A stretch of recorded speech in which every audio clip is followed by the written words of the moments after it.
come, we'll just tell them Lorne Michaels is going to figure it out. The, producer starting out live, and he always makes the right choice, so Lorne will do it. And so Lorne agreed to that, I think, and with the understanding that he would produce it.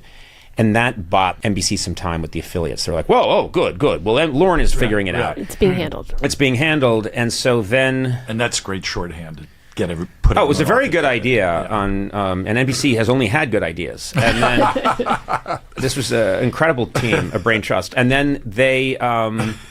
so Lorne's handling it, and then Lorne's first move, before he picks anybody, is he knows a young lad named Jeff Ross, and he dials the phone. Jeff, fresh back from Cabo, even back then, trashed on tequila. Getting abused. No, not at all. And by the way, this is a 6-hour episode. It's more like a rectal exam. Yeah.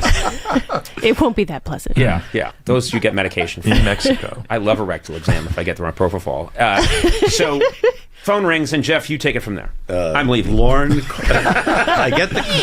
says to me, I guess it was in the news, or we all knew he was going to produce the show and pick the host, and he says to me, would you produce it? How did you know Lorne? I'm sorry. Well, that's true. That's a Good thing I'm here. Yeah. That's called a follow-up question. I had spent a year in Canada producing The Kids in the Hall, and then I was doing some other shows for Lorne and a lot of HBO specials, and I was around, and Lorne knew me, and I guess he had to hire somebody to do something on this thing. So he called me, and he was like, I'm doing this thing. I got to produce the show to replace Letterman. I go, I heard. And he says, you want to produce it? And it's sort of to what Connor was saying. It's such a surreal thing, let alone, obviously you want to be the host. Somebody says, you want to produce the show that's going to replace Letterman, which was the biggest thing at the time. And there's no idea who the host is. So I wound up in this sort of like crazy whirlwind of nutty ideas and going to auditions. I think at the same time he was talking to you. He talked to you first, because I had heard your name. We hadn't met yet. We hadn't met. And Lorne, I had left SNL, and two years earlier, maybe 2.5 years earlier, and gone to The Simpsons. Right. Yeah. And so I was in Los Angeles, and I had moved on. Lorne very sweetly had really wanted me to stay at SNL, and he was saying, you can work from home. It was really nice. Wow, yeah, he was ahead of his time. He really was. He said there's going to be a terrible virus. There's a virus in Wuhan. You'll see. We're all coming for you. And I said, no, I really have to go. I was going through a lot at the time. It'll all be in my memoir. I was going through a lot of stuff in my personal life, and I was, I think, very unhappy. And I just decided I've got to leave the East Coast. And so I got this great chance to work on The Simpsons. So I'm there.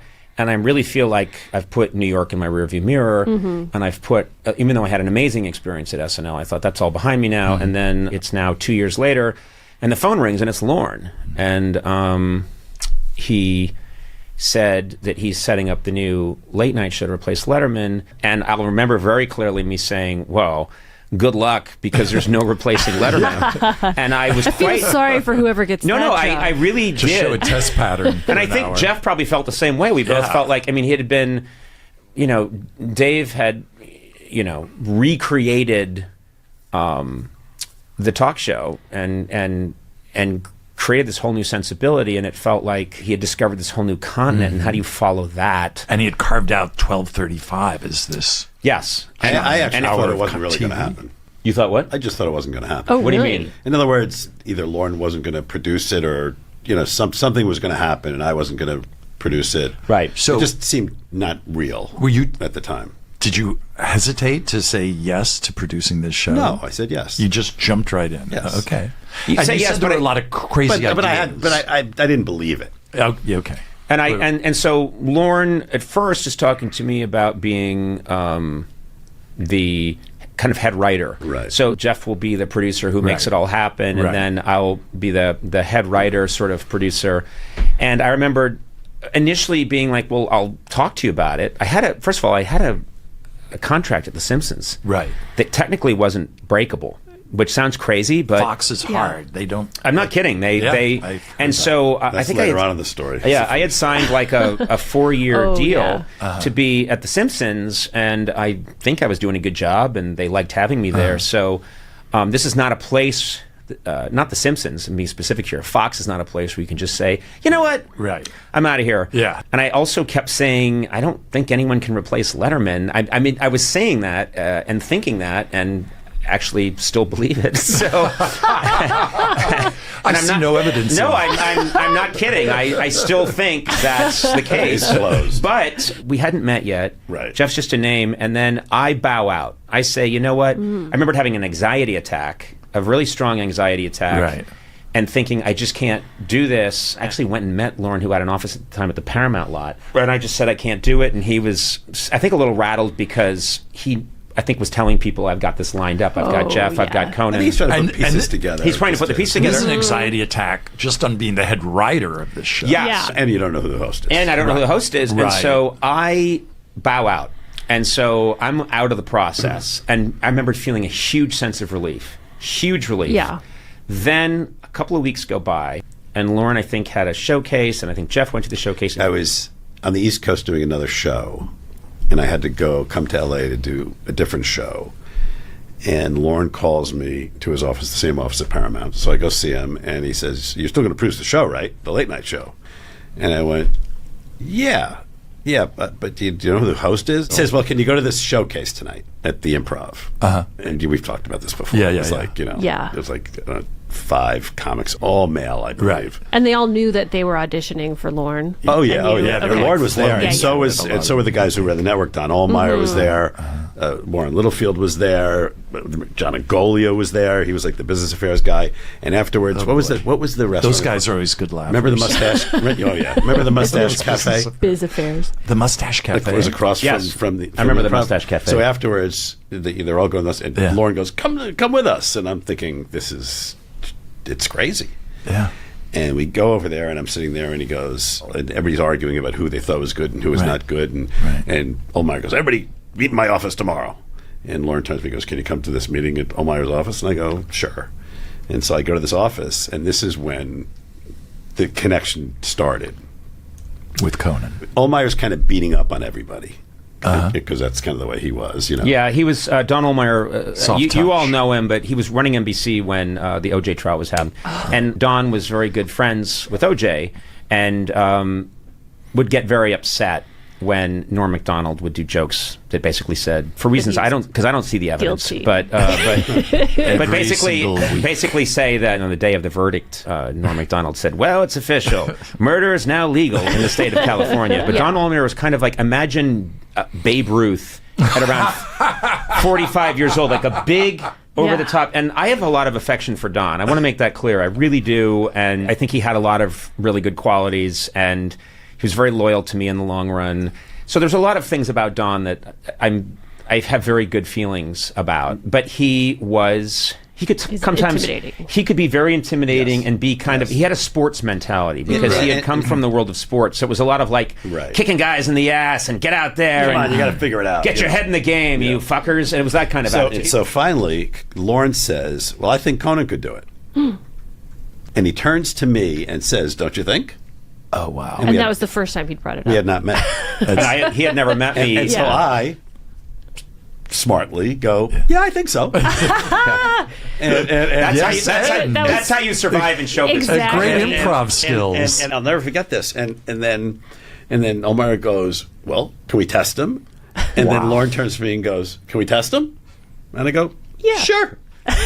So what happens is I'm working at The Simpsons like a normal everyday Joe, and I come home with my lunch pail and my hard hat, and I put it down, and I see that there's a machine. The machine. This is back when you had a machine with a Let's blinking explain light. what an answering Blinking. machine is. Yeah, No, so I play it, and it's not. Lauren doesn't leave messages to this day, but it's one of his 35 people saying, "Conan, could you give Lauren a call?" So I call him, and he said, "Look, I know you don't want to do it, but would you be interested in going to an audition?" Now, I had a panic attack at that, which is the idea that I would audition because I was a writer. Now, things have changed a lot since then. This is before, now Seth Meyers, John Mulaney, there's just this long tradition. Tina Fey, people are writers, and then they get elevated and they figure it out. This hadn't really happened before. Right. Now, behind the scenes, I had been kind of a performing writer for a bunch of years, doing improv, Groundlings, right? Groundlings Yeah. and improvisation, and constantly. It's where I met Lisa Kudrow. I started doing improv in '85, and I was very interested in that. Right. But I was not a stand-up comic, Right. which was considered. It's like to drive a car, you need a license. Yes. What do you mean you're not a stand-up comic? Right. So I was just a guy that. That was the mindset back then. Yeah, and I remembered at SNL, Jim Downey was always putting me in things because I was the guy who was in the room entertaining the room. The room of writers. Yeah, in a room full of writers, and to this day, my favorite place to be is in a room full of writers Yeah. trying to make everybody laugh and doing a dance for them or spinning out some wild thread. And so I think Lorne had seen me doing that. Right. He had seen me cracking up Jim Downey, and he had seen me play little utility roles and sketches here and there. Right. And so the notion was maybe. So he talks to me. I'm very nervous. I call Robert Smigel. Imagine.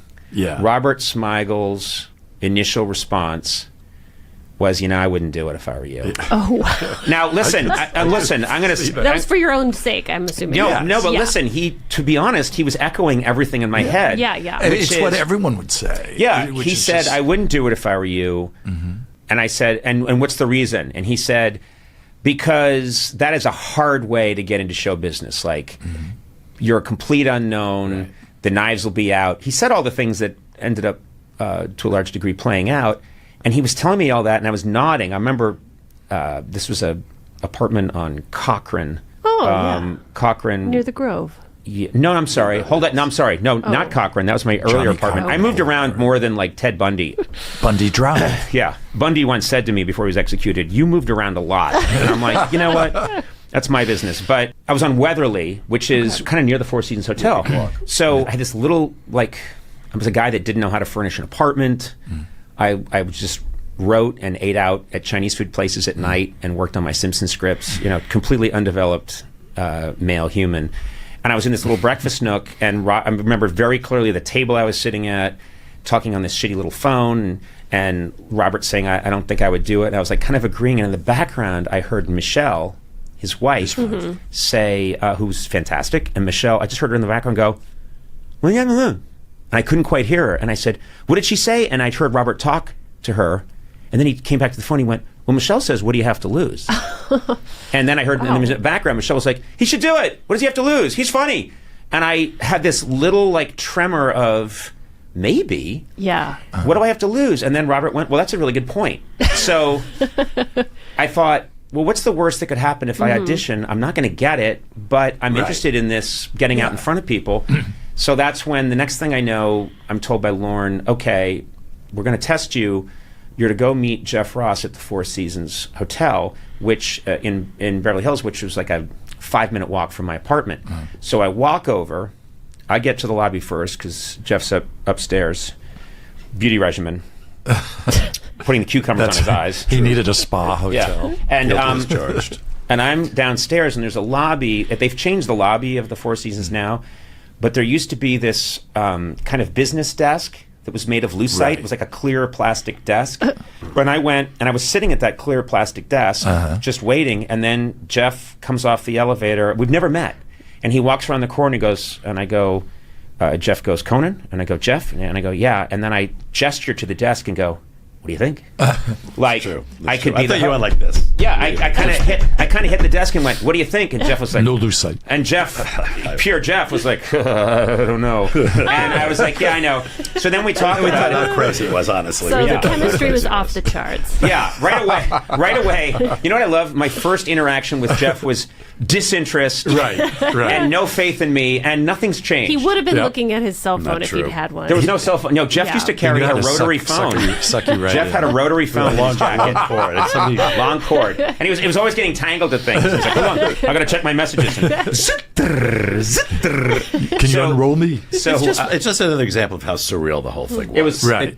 You couldn't really believe in your heart it was going to happen. Like you were probably both laughing at the Yes. when Oh, you it met was each like- other, yes. right? It was Like, completely here we Let's make are. lunch out of this. And I have to It's say, such a crazy- I was laughing at that point because I took what Michelle, Robert's wife, said to his heart, which is, oh, what the fuck? Just try this. It's not going to Yeah. happen anyway. Right. So And it's a Probably good regret experience. not this doing it. this Yeah. story, I mean, this story could be a whole. We could do 9 hours on this story, and I'm trying to move it along. Yeah. But long story short, Jeff starts to, with NBC's help, starts to put together kind of like an audition, and the only space they have to use is the Tonight Show. And trust me, set. it's always been good luck for me. So they set up. The idea is when Jay's done with his show, he's going to leave, and the crowd's going to leave. They're going to bring in another audience, and the idea was I will come out and do a monologue, and then interview two celebrities, and I won't know who they are till I get to Burbank. Wow. So Jeff was putting it together and trying to find the celebrities, and I had nothing to wear. So at the time, I call my best friend, Lisa Kudrow, and I say, Lisa, you've got to help me. And she says, don't worry, I can help you. So she took me to... Ooh, makeover montage. Well, it's hilarious. This is the worst makeover montage, but I had no one... You went to Sears. Two-thirds of the way through the movie, that's when they We went to Best Buy. And we went to Fred Siegel. Oh. Down near Santa Monica. I have a 1992 Ford Taurus with a stick proud. shift. Yes. Very proud of, that we still have, by the way, Still, Jeff. it's- You know what I can't believe? It is it's still on our budget. Oh, my Like, of the God. things we Oh, paid my for. God. Wait, When what you did you sign pay checks. for? I don't want it. That's... It's no, but I mean, it's paid off by now, isn't it? no. Not the car. You got to store it somewhere. Yeah. Oh, storing it. Yeah, we bought a 50-year... I got on the 50-year plan. It's not a house, Paid Jesse. $12 You don't get a mortgage. It could be, you could make it an Airbnb. So, you could be earning money with that car. So I pick up Lisa. We drive over to Fred Siegel, and we go to. We're walking around now. I now know things just from being in show business. I kind of know, like, they should put some makeup on me. Yeah. But I also know kind of when you're my coloring, what are good colors to wear? Like blues are really good. Yeah. They make the old blue eyes pop. And they also, what colors really help if you are very, very pale redhead. The one thing I've learned that you're not supposed to do is wear very, very pale, like white. I should not wear that. So Lisa and I, together, we committed this crime together, like Leopold and Loeb. Individually, we would not have killed, but together we did.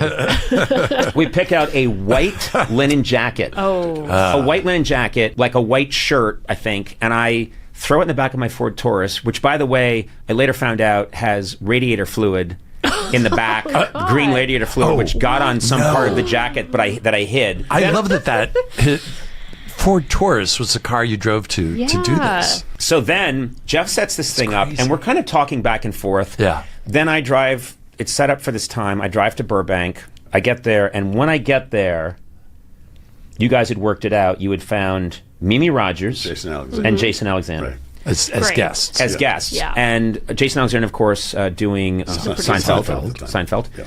And Mimi Rogers was doing movies, Right. and she had been a model, modeled, and and Married Tom Cruise. brief marriage to Tom Cruise. I believe. Brief. Yeah. Worth mentioning. Yeah, my first time getting interview notes, so I got research. Jeff, had asked NBC, Right. and they said, "Yeah, we can use the Tonight Show research." So I was given research that they had on file for the last time Jason Alexander had been on the Tonight Show and the last time Mimi Rogers had been on the Tonight Show. So I go in this office and I'm just looking, and I'm scribbling out my monologue, which I had been thinking about. How You far had to in write advance? that? Yeah, I had no writers. Oh my God. How far in advance of the taping was this? Hold on. What is that? What's that Oh, sound? my gosh. There's the What is that? Vikings are landing. He didn't mute his phone. Oh my God! It was like a horn. It was like Yeah, yeah. It was- Norse. it was a Norse horn. Yeah. It is. By the way, I want to use that. I'm in- Get that ringtone. I'm in the Northman. If you see the movie, I interrupt a tribal ritual with my phone. So please check out the Northman. Please keep that in. So I like. These are the best moments. Mike Sweeney's phone just went off, and his Believe me. ringtone is a Norse He's horn. been In doing the this distance. for 25 how years. far? How much time? There wasn't before that the much. taping There wasn't was that it much that this was- time. you were- This is Yeah. maybe the Tonight Show was still going on when I got there. They were still Okay. taping it, which might be maybe they taped it. I don't know, 5 to 6 or something. Right. And so this would have been after that. I think our taping was going to start at 7, something Okay. like that. I'm going over the notes. I had come up with an idea for a monologue. Wow. It wasn't Wow. topical. Yeah. Which would sort of foretell the kind of comedy I Right. liked. But it was all about the absurdity of me. And I remember the monologue was kind of, I think you can see it now, but I think I was very taken with, I need to get this job quickly because the Irish don't age well. And it's a theme I've been working a lot. Well, And I was going to say, holy cow. and I was like, my face is acceptable for television now, but as Ted Kennedy is proof that my face is going to expand. And so I had this whole, what I remember most is then it's time to do it. It's really surreal. Jeff's over at the podium, and we go. There's no band or anything, and I come out, and I was immediately surprisingly comfortable. I was just I had always liked being on stage. Yeah. I was very comfortable doing the monologue, and then I slid over, and the minute I got behind the desk, I was just kind of happy. And Mimi Rogers came out first, and the Jason Alexander was second. I don't know if you remember this, Well, but in between the two, it was like Yes. a commercial break, like a fake commercial What break. happened? I had a script packet. I guess it was the research or something. Yeah. I don't know if you remember this. I wrote and I scribbled on the back, "You're killing." Yeah. And I slid it in front of him. And what he did was And he looked. yeah, It's And I called fixed his tie producing or people. something. Yeah, Or, yeah. you know, I don't know Do you if still had have that. that? That's long. no, we shredded everything immediately. Right. Jeff wanted We were it like the shredded. We were like the Germans as the Russians Right, came. right, we were right. just shredding and burning everything. But yes, I remember that very clearly. And what I remember is the monologue went well, and I just felt comfortable doing it. It was very me. Yeah. I wasn't trying to like tell jokes about Clinton or I was just. And you're doing great ice breaking for that audience to like. Yeah. You To get knew to that know they you. didn't know who you Well, were. also to let them overcome the shock of this is a very Right. pale man wearing Right, a white right. linen jacket with radiator stains on the back. But then I cross over and I talk to Mimi Rogers. That went and, well. And what I remember was there was a moment which, if you look at late night moments since or whatever, you'd think, well, this isn't that. It was fine. Right. But what happened was you got to see kind of, for a second, I think, a Conan-y, I was very myself. Right. So Mimi Rogers is talking, and I'm interviewing her.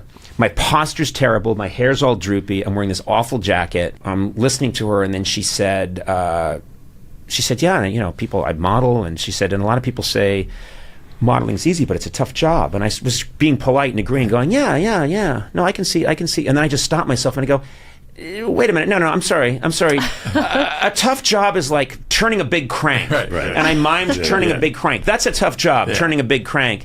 And people laughed, and it was very spontaneous. And we do this, and the Jason Alexander went well. But that was a moment of me just interrupting and then almost acting out a cartoon Yeah. image Comedy, yeah. and inserting my personality into the situation. Right. And then it ended, and I went with, I think Lisa and I went to, man, I wish I could, it's a woman. Back to Fred Siegel. Yeah, we went back to Fred Siegel to sue them. Return the jacket. To sue them. Right. Yeah, we put the jacket back on the know how that shelf. stain got and I there. said, I can't. It came like that. I can't wear this. There were cell phones then, because I remember driving away. You would know. They were huge. Car yeah. phone, yeah. And I was in the car, and Lauren calls me and says, "That went well." And I went, "Yeah," because he was watching in New York, and he goes, "But it's going to be Shandling," Yeah.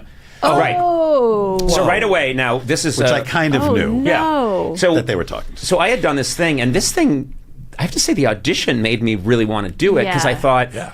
I was like a duck that had never been put in water, and suddenly I was like, oh, that felt Right. and I'm not used to feeling good about anything. And it'll only go well. Yeah, exactly. Time. It'll only go that Right. well. But you had a total flip where you're like, now I want Well, this. I was excited, but I couldn't even let myself think that yet. So I was excited, but I couldn't get myself to that point yet. But I remember we went out to Kate Mantilini. Remember Kate Mantilini, that restaurant that's on Wilshire? I went there with Lisa, and everyone was really excited. And then I was 29 at the time, and my 30th birthday was about a week and a half away. I remember that. Yeah. Wow. So then when my 30th, I'd go back to The Simpsons, and it was just, well, get back to work. Yeah. And then I had a conversation a couple of days later. Lauren called me, and I was in my car. So you're right, there were giant car phones, but Yeah. I was in my car, and Lauren called me. He loves to break bad news over a phone in a car. And he told me, you were great. Yeah. And he said, I'll never forget, he said, Bob Wright loved your interview, and he loved the whole crank thing. When you did the crank thing, he loved that. And I remember thinking, It's who GE. It could be The all whole crank. GE, no, I wonder. said, well, what I was going to say is, who the fuck is Bob Wright? I don't know who Yeah. Bob Wright is. I didn't know who Bob Wright was. And I said, well, and he said, Bob Wright loves it, and Suzanne really loves it. And I said, well, who are they? these And he people? and Lauren was like, what are you talking about? he's the president of... He ran the network. He ran the network of NBC, and he and his wife, they expressed them this videotape out in Connecticut, and they watched it, and they're like, we like this weird Irish kid with the funny name. Yeah. That Crank thing, man, that really cracked us up. And They're I'm like, still talking about it. But then he called me later on and said, the same thing that he had told Jeff. He said, look, it's not going to be you. You're not going to get 12:30, but you did yourself a lot of good, and they're probably going to give you like 1:30. And I remember thinking, well, that would be great, because there's no pressure. Right. If I get 1:30, there's no pressure. And wait a minute, that's cool.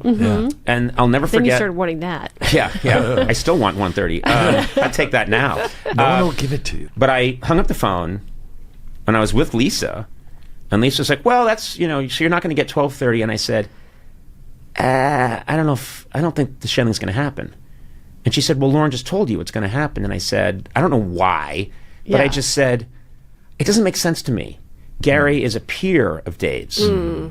And he's killing it with his own show, Larry Sanders. Yeah. And he's getting all of this critical acclaim and awards for making fun of the form. Right. Who wants to go in every day and try and do it? Yeah. And I said, it's not going to be Shandling. I don't think Shandling's going to do it. I think that it doesn't make any sense to me. He's too cautious. He's too smart. He's not going to want to go in every day and figure this out. And sure enough, that's what ended up happening. Yeah. I think I told the story, but I don't know if I told it to you guys the last time, but I was basically I was out for lunch or something. I had an office at Broadway Video in New York, and I come back and I had all these messages when they used to be like paper messages that you would, Pink. and they were all people that had something to do with it. It was just obvious. I was like, holy shit, he got it. Oh, wow. And how long? It was just a couple of weeks after? What was it? How long? Well, I remember one of the last things I remember from the old life, the black and white, the black and white portion of Wizard of Oz. Before I opened the cabin door, what I remember really well is I had a birthday party. It was when I turned 30, and I had it at my apartment on Weatherly, and a second floor apartment on the second floor was a sort of a duplex, old 1920s place, and all my friends at The Simpsons and my writer friends came over, and everyone brought gag gifts. Like someone brought me Arsenio's had written a book, like his and people. So they all knew that you were in this process. That was no gag. No, everyone knew that I was in this process, and everyone was talking about it, but it was kind of funny. Like, oh yeah, well, here's your how-to book by Arsenio, and everybody's and Jeff was there, and we had this nice birthday party, which was April 18th, 1993, and then it was I was like, see ya. It was like, see you. I'm going back to New York. Yeah, Jeff's going back to New York, and I'm get on with my life. And it's in the back of my mind that something might happen, but I don't know what. Right. And it may have been a week later.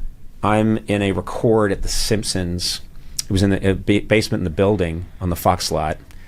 And the way you do a record is there's a table read first, so the whole cast is there, and we go through the script. And then it's done, and everyone applauds. And then what happens is we quickly talk about what changes may need to be made before they start doing the record. And the writers are all going to work that out, make these changes as they're recording to try and tighten it up just a little more. And I remember we had just finished, and we're starting to talk about it when there's a phone call. Someone in the room said, Conan, the phone's for you. And I picked it up, and I put the phone to my ear, and it's Gavin Pallone, who's still my manager. I've been with him forever. He said, you got 12:30. Oh my God. And I said this not in a celebratory way. I said it in a defeated way. He said, you got 12:30. And I went, I know. Because I just had this... You had a premonition. I just knew for some fucking reason. It wasn't over. Especially and so once what you didn't want it. I leave the room. I walk up the stairs. I walk outside. And I was told by Gavin... I said, I know. And then he said, Don Ulmer's calling you in like 5 minutes in your office. And I hung up, and I start walking, and then I start going into a slight... It's very cinematic, but I start walking fast, then I start running. And I run to my office, and then he's saying, okay, here's the plan. You got it, kid. I think it's all crazy, but you got it. Now, here's the idea. He said, you're going on the Tonight Show tonight, because I'm sick of us getting scooped. What? They've scooped us the whole time. Then we're going to flip the script on the media. He had this very, combative, sporty kind of... So he said, Jay's gonna just say, we got the new host for the late night show. Here he is, and you're gonna walk out there, and you're just gonna. And he said, kick it in the balls, and really show him who's who. And I'm just the kid that just came out of a record. Yeah. And I'm like, and he's like, shut up, get in your car and get over to NBC right now before the press finds out. So the next thing I know, I'm driving over to, and I'm in a total panic. And then sure enough, Jay calls me out, and I remembered Robert, and I think this is good. Robert was like, don't take any big swings. Right. Because the worst thing that I could do Michelle in the background's going, I was kidding. Yeah. She was like, you have a lot to lose. Oh, no. The Simpsons is a good gig. Yeah. So what Robert said. No, he was just like, don't take any big swings. Right. And I remembered thinking, because if they say, hey, guess what? We found a new replacement for Letterman. His name's Chip Quisley. And here he is, and you walk out there and go, hey, everybody, knock, knock. Who's there? An elephant who? I don't know, I forgot my trunk. Hello? I just played it straight, and I remembered people were like, well, if that's the new host of Late Night. And I was like, he didn't come out and kill, and I think Ohlmeyer really wanted me to go out there and say, all right, everybody, now listen to this, and that's do the Craig thing incredibly again. smart. Yeah, so And anyway. you told Don, I'm going to bring that to the show. Don't worry. More of that. And at that point, it all went very smoothly. Well, Jeff, I was night, not there. You were back in New York. I was in New York, And yeah. did you You tune had to start in? producing. I did. the show. Did you I guys watched. talk before he went on, Jay? I don't think we No, probably. I don't think so. Okay. All I'm right. not sure if we did it. I don't remember. All right. So then what happened Yeah. next with you two? We had to figure out how to make a show. And Conan came back to New York, got a place. I had to. Well, the crazy thing is, I had to go. They wanted to introduce me to the press in the Rainbow Room. Yep. That was the first big hurdle. Was I had to immediately come east. It was not clear because then NBC started to get into it with Fox, and Fox was like, "Excuse me, he's under contract." I can't believe Yeah. And we were like, well, this 1 in a billion year Right. accident Yeah. just Yes, happened hello. where one of your writers is going to get to. Again, I want to be clear, it was not The Simpsons. The Simpsons were Right. really great about it, but there was an executive at Fox who was saying, no, I don't. So NBC and I think I had to I think kick you had in- to pay money. I had to pay money, and NBC had to pay money to get me out of my Wow. Simpsons contract. Wow. That's crazy because Yeah, I at can't the believe time they- these shows were making so much money, and Right. they were nickel and diming every little thing you could Yeah. think of. It was That's how they made it. They weren't happy Extra for below. you. You had a line at the press conference. Yes. What was it? We all met. It was going to be in the Rainbow Room, which is the top of Rockford Center, and Right. everyone from the press corps was going to be there. And I was going to go out and meet the press.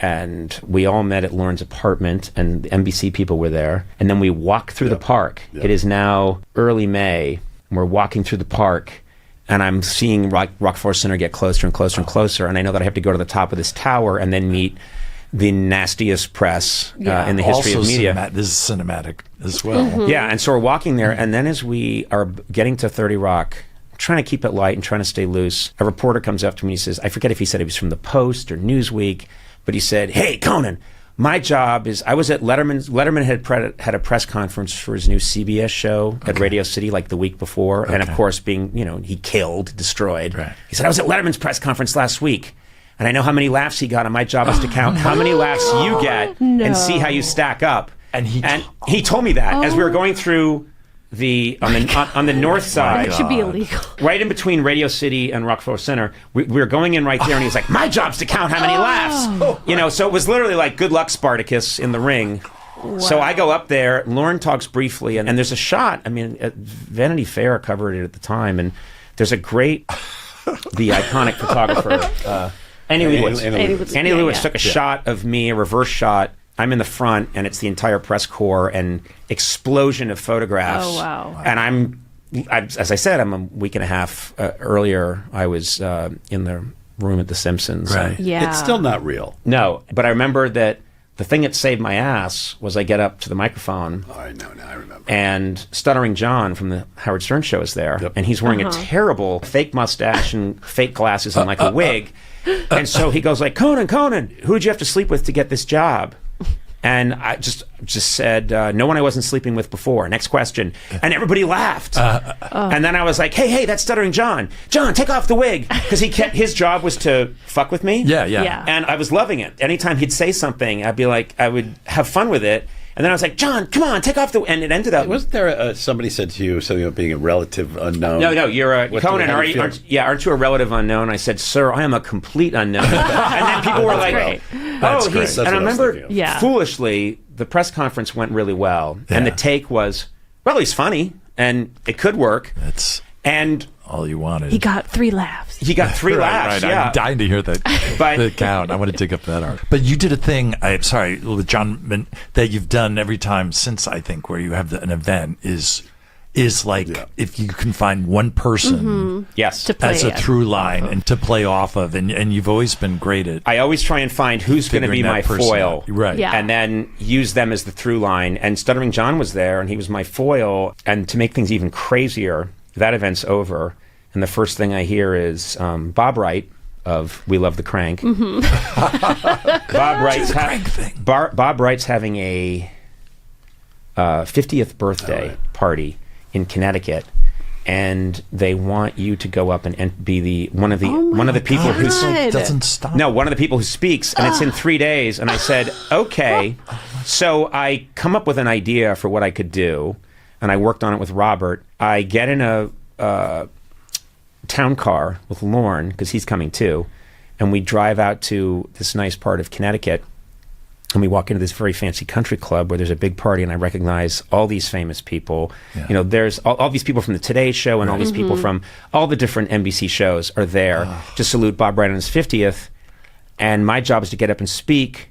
And I get there, and who's standing ramrod straight in the corner but Johnny Carson? Oh, God. And I am the opener. This guy can't catch a break. I am the opener for Johnny Carson. And Yeah. my previous experience is I did some pretty good improv at the Groundlings, and thought of one good quip with Mimi Rogers. And so he's standing there, and he's wearing sunglasses inside. Remember, and he just looked. It's Johnny Carson. Right. It's Yeah. the biggest thing. And suddenly I'm being introduced to him, and I said, well, I called him Mr. Carson, and he went, please, call me Johnny. And I went, oh, Johnny. And he seemed kind of quiet and reserved, so I didn't say that much to him. And then I got up, and I think the idea that I went with was giving a toast about someone I clearly don't know. Oh. So it was like, what can I tell you about Bob Wright? And it Yeah. was, all the jokes were things like he's, I think, 5'9". He is and it's clear I've just looked Right. stuff Just up on looked it up, yeah. Wikipedia, which actually didn't exist. Didn't then. exist. No, in Encyclopedia. Yeah. Anyway, I had that experience, and then he like applauded and gave like a little like "good for you" kind of. Yeah. That was okay. It was fine. And It was no crank. Yeah, it was no crank. Yeah. And he said, "Follow that, Carson." Yeah, I should have totally been like, and now fucking Johnny Carson. Let's see it. But then he got up and, of course, blew the lid off the place. But that was how rapidly insane things were That happening. is You know, it was like nonstop. Rainbow Room, meet the New York Press, Yeah. and be confronted by Stuttering John, off to open for Johnny Carson. And it was just this cavalcade of craziness, I remember. And then it was go meet all the affiliates. I had to go like around the United States and meet affiliates. Fly That around. seems at least like. that's no that fun. seems like a cool down period compared to what you just described. The one point I would make that I am still blown away by is that this process of Right. bullshittery that had to happen, of things that needed to happen, you know, press and affiliates and birthday parties. And by the time that's over, it's late May, early June, and our start date was September 13th. Yeah. No band, no writers, no... It's myself and Jeff, Just no Jeff bookers, Ross. Yeah. no set. They've completely taken out the Letterman set, and so there's just a 6A is just an empty concrete rectangle. And that's the part that never makes sense to me, is how quickly, you know, today when I hear about someone doing a show, it's like, well, you'll see it in 6 months, you'll see it in a year, and I've got to figure the idea that they found the person with the least experience Yeah. in the history of the medium and said, you can really get started on June 1st. Right. Right. I wasn't After the press exactly. tour. I wasn't exactly experienced at doing a late night talk show. I'd done a lot of different types of shows. You did and Kids in the Hall, but that's a totally different pre-taped. There is nothing. There were only 2 or 3 shows of that kind of time. So I had no experience. So you were both learning on the job. So who did you turn to for I didn't advice? Really have, he's probably pretty busy. No, a little bit of Lauren. Lauren. There was we had a lot of Saturday Night Live people helping us, and in different variations of helping and not helping. I don't know if they were trying to kill us or what, but that's a whole nother that's it. episode. You realize this is 9 podcasts. Yes. And we sort of we had to sort haven't of. even And gotten to 1993. I knew a lot of those people because I had worked with them before, and we sort of managed our way through that. And it was. The process of getting a band was insane. Right. The process of getting a cell built was insane. There is a crazy story behind everything, and moments of true despair. I mean, to the point of there were, I think, maybe 7 different times just in that summer where I fantasized, no joke, about getting hurt. I didn't want to die. Like I didn't want to. But I remembered very clearly thinking, if I was hit by a car. It was very clear to me that it can't be my fault. But if something were to happen to me and I'd be badly injured, I'd be off the hook. Might be ideal. And that might be a good. I would also want an induced coma. I would. Yes. I just would want to check out. It was generous. It was Robert Morton, who at the time was producing the Letterman show. He was generous. Right. He was a friend of mine. He was, you were already friends. That's great. But he was generous about it. And was there an early moment you two remember being thrown into this where there was things you bonded over in particular? Just we've never bonded. No, that's why we invited. You know what? This is the first time. 8 minutes we ago. Want you to hug. 8 minutes ago, I really started to think this Jeff Ross guy. There's something to him. He is like Ahab. My whole thing was just try to make it as easy as possible for Conan. Right. Just try to keep him away from all the bullshit. And at that time, it was kind of impossible because there were a lot of opposing forces. Right. And people who were less than helpful when they were made like they were being helpful. There was just a lot of craziness. And like passive aggressive, I'm sure. Yeah, a lot of craziness. And this is where I really have to. I think I've tried to say this a lot in my career and on my last TBS show, and it can't be said enough. The 2 big things that had to happen were initiated and made possible by Lorne. So, first of all, there's this weird opening in the universe. I always make fun of Marvel movies because I hate a portal that opens in the sky. I always think it's a portal opened and lazy writing came in from another direction, another dimension. Look, giant portal. But this weird portal opened in the sky where there was a second where this big TV job was kind of in play. And Lorne, for whatever reason, and I still maintain he may have fucked up, said, Conan O'Brien. Now, that's huge because Lorne was the only person in show business who had that power, one of the only people. And he's also, I think he's clearly saw something and said, I think he could do it. Probably regretted it almost immediately. And I've actually told this when I went back to SNL a couple of months ago. I said, I'm sure you regretted that immediately. And he was like, no, but I could tell, like, in fairness to Lorne, he did that. And then the second thing he did was he said, Jeff Ross. And my dad, over the years, who likes to ask a question more than once, the same question, would over the years go like, now, how did Jeff get into the equation? And I would always say, well, Lorne was the one who brought Jeff in. And he would go like, well, Jeff is very key. And I go, yes, Jeff's the key, and then, I'd count a year and a half. He'd be like, now tell me, how did Jeff, that's important because Jeff is he seems to complement your energy. Yes, that's right, Dad. We've talked about this several times. Yeah, shut up. Is Lisa Kudrow still buying your clothes? Yeah. Whatever happened to Lisa Kudrow? Well, a year later, she did. I'm not done with my question. Lorne, by just moving his pinky, he says, well, it's Conan O'Brien and it's Jeff Ross. Right. Yeah. And I do think those are 2 massive key moves. And then the third move that needed to happen at the beginning was Robert Smigel. And I pushed for that. And of course, I only knew Robert because of SNL, where I'd worked with him for all these years. And I knew that he had the sensibility, like we used to talk about this. We used to talk about comedy. And I knew that Robert kind of had to be there.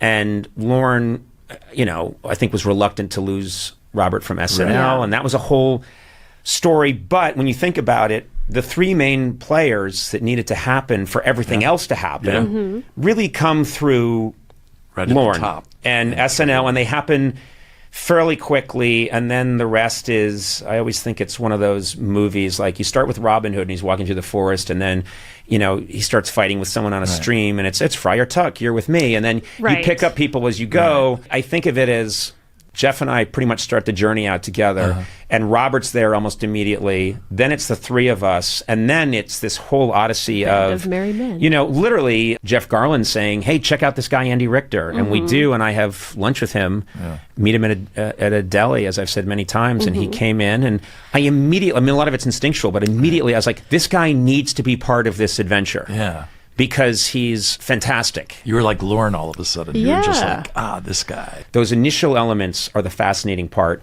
And then everything else is a good story. And you guys have, done a great job of mining these incredible stories, because we put together, because it happened so quickly and so strangely, we put together a group of people that didn't know anything about TV and really didn't have experience. And then we ended up, we inherited our crew from Letterman's old show, and Dave did a very different kind of show, and suddenly we're telling 62-year-old cameramen who've never had to move, we've got a funny idea where Conan races down 6th Avenue and you follow him. And they were like, how about you go fuck yourself? I'm getting on I'll be on a break. Yeah. And then it was just, once you hit September 13th, when we premiere 93, the next 2 years is us. Year and a half. 2.5. No, year and a half, too. I think it was solid 2 years of, we're in terrible, terrible danger of being canceled any second.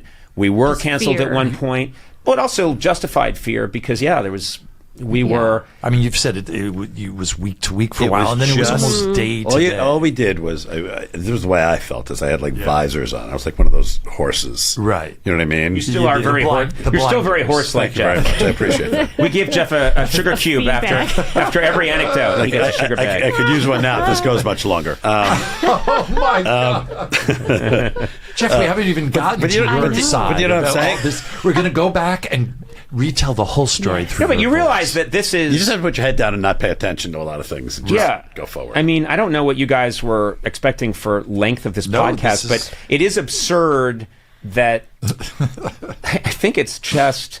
I still, to this day, cannot believe that somehow we got away with it. I don't. 100%. I had one of the surreal moments just pop into my head, and one of them was, we move in and we take over these offices. They were offices that had been like an insurance company or something, but that ended up being our late night offices for all those 16 years.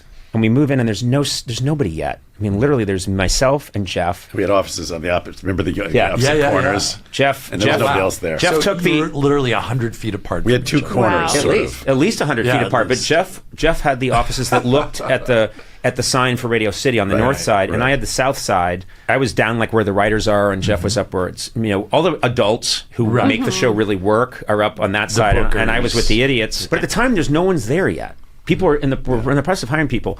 So you could look it up, but Dave winds up his last late night show, probably sometime in June, I'm guessing. And where am I? I'm on the 9th floor in my office, and I'm watching the feed, and I'm watching Dave record his last show. Just 3 floors below you. 3 floors below me, and he's recording it in the studio that I'm going to take over. But we haven't even gotten started yet. And I'm sitting there watching it. And so Dave does this amazing last show, and then Bruce Springsteen comes out and does Glory Days. Right. And I'm in my office watching this, and then it ends, and Dave does his final words, and he says, I'm moving on, but this has been and he says, the last thing he says is, and Conan O'Brien, I don't know much about the man, but I believe he shot somebody once, which would always get a... Sure. And then he said, I hope someday he has me on his show. That'd be nice. Anyway, good night. That ends, and I'm like, for the first time, as long as Dave was on the air, I felt this isn't real. Yeah. It's down But once the road. he left, suddenly it's like you're up, kid. Oh, wait. Right. Put on DiMaggio just left the batter's box. He just hit a home run. Yeah. You're up. I hope you're warm. Oh, here I am. Also, we went. bat feels heavy. We went down there after the show, I was going to get to that, yeah. and what was surreal to me, first of all, they're all there. Who's they? Joe just all the Springsteen was down there. They were all. Everybody was down there. No, but it's like Letterman's just Dave. done his last show, so there's a Right. whole thing. Yeah. Bruce is in the hall wearing like a Right. flannel shirt and having a literally he had like a beer bottle because someone had put beer out. It's a problem. And it was just filled with La Croix. It had La Croix water in Part of it. his look. Give me my La Croix that looks like beer. So Dave was in this little tiny dressing room, and someone said, you should go in there. So I went in, and suddenly I'm in a tiny room with David Letterman, who's just done his last show, and he wishes me well, and I said, well, that was really amazing, and well, I should go and start making the show that will replace your iconic show, I suppose. And I walk outside, and Tom Hanks was a guest on the last show, and Tom Hanks is there with his wife, Rita. And Tom looks at me, and I knew him from being a writer on SNL, and he used to call Robert, Bob Odenkirk, and I, and Greg Daniels, the Boiler Room Boys. He'd be like, hey, fellas, we're the Boiler Room fellas. Get over here, fellas. Yeah. And so he was like, he looked at me and he stared right through me and like put his hands on my shoulders and he said, what's just happened to you doesn't happen. Wow. It never happens. And I don't know exactly how to take that, but Right. and I don't think he meant anything, but he was pretty much saying, this is kind of unprecedented in Right. show business history. Yeah.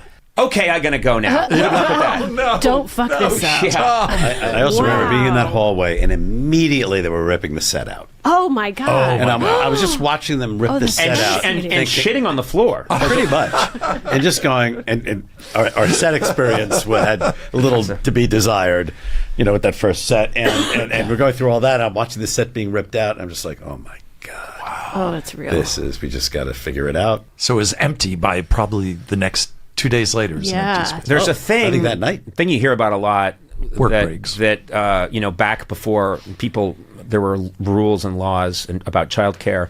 That if you wanted to teach a child to swim, Right. you would just take the child and throw him into the Right. deep end of the pool. Yeah. This was like I'm taking the child into a C-47 plane and throwing them out into the Arctic Yeah. waters. Right, yes. And the worst thing about it all was like I think if it had been done to me, my psychological response would have been, if I was told by the government your name's been selected randomly and you have to replace Letterman and this is your job to save America, I would have had a very different attitude about it. But in my own fucked up Catholic way, I think I was very much, you asked for this, Yes. asshole. Yes. Yeah. And so I Got what you wanted. I had, you got what you wanted, fucker. Now let's see. You put yourself in this position.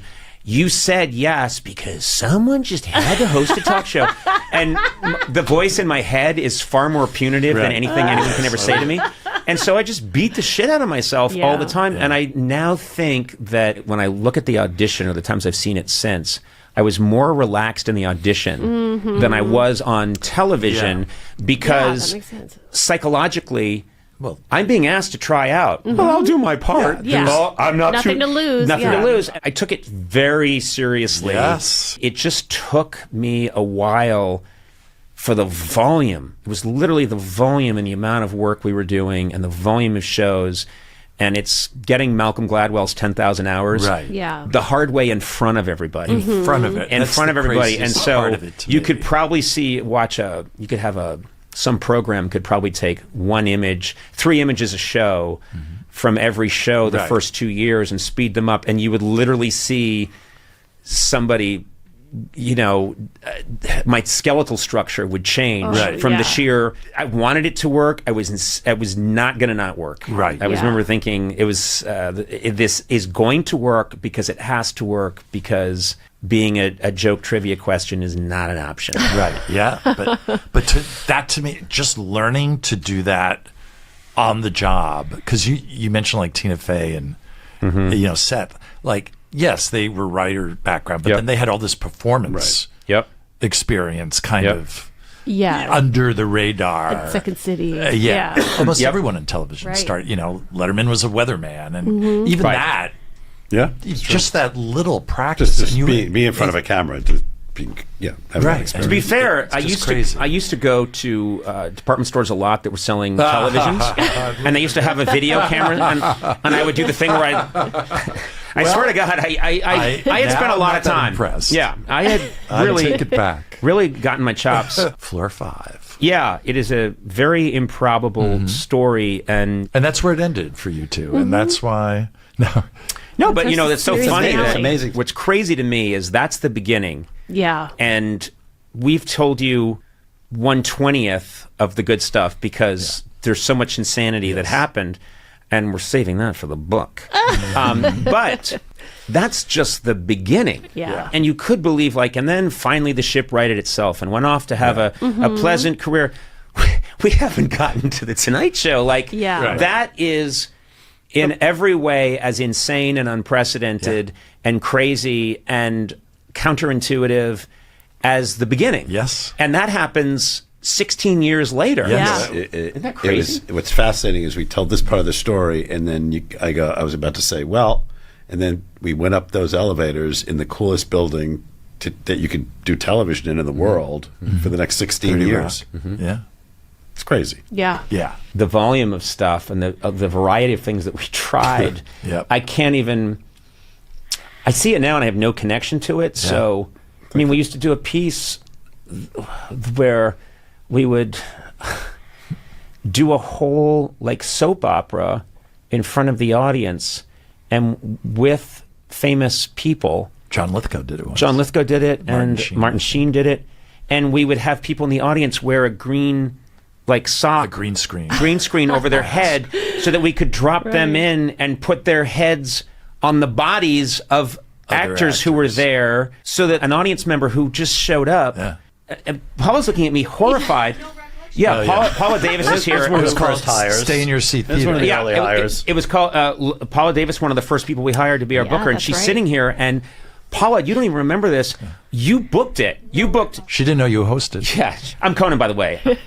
She's like, "Where's Corden?" I'm like, "Okay, we'll get to that." His American accent is impressive. There are maybe 75 to 100 sketches or more Right. that someone could tell me we did, Right. and I would say You won't that believe them. Yeah. don't do that. How would that even work? It was putting out a newspaper every day, and there was you could never not move the clock back. And then, Yeah. and then in hard the to- middle of that, somebody says, let's do the show on the Circle Line. Right. Okay. Yeah. Yeah. Let's get a Circle Line. Right. Well, I a was Circle there Line for boat, that. yeah, for Right. they're the boats that go around Yep. Manhattan. Yep. But I mean, I have to say, Robert gets a lot of credit for.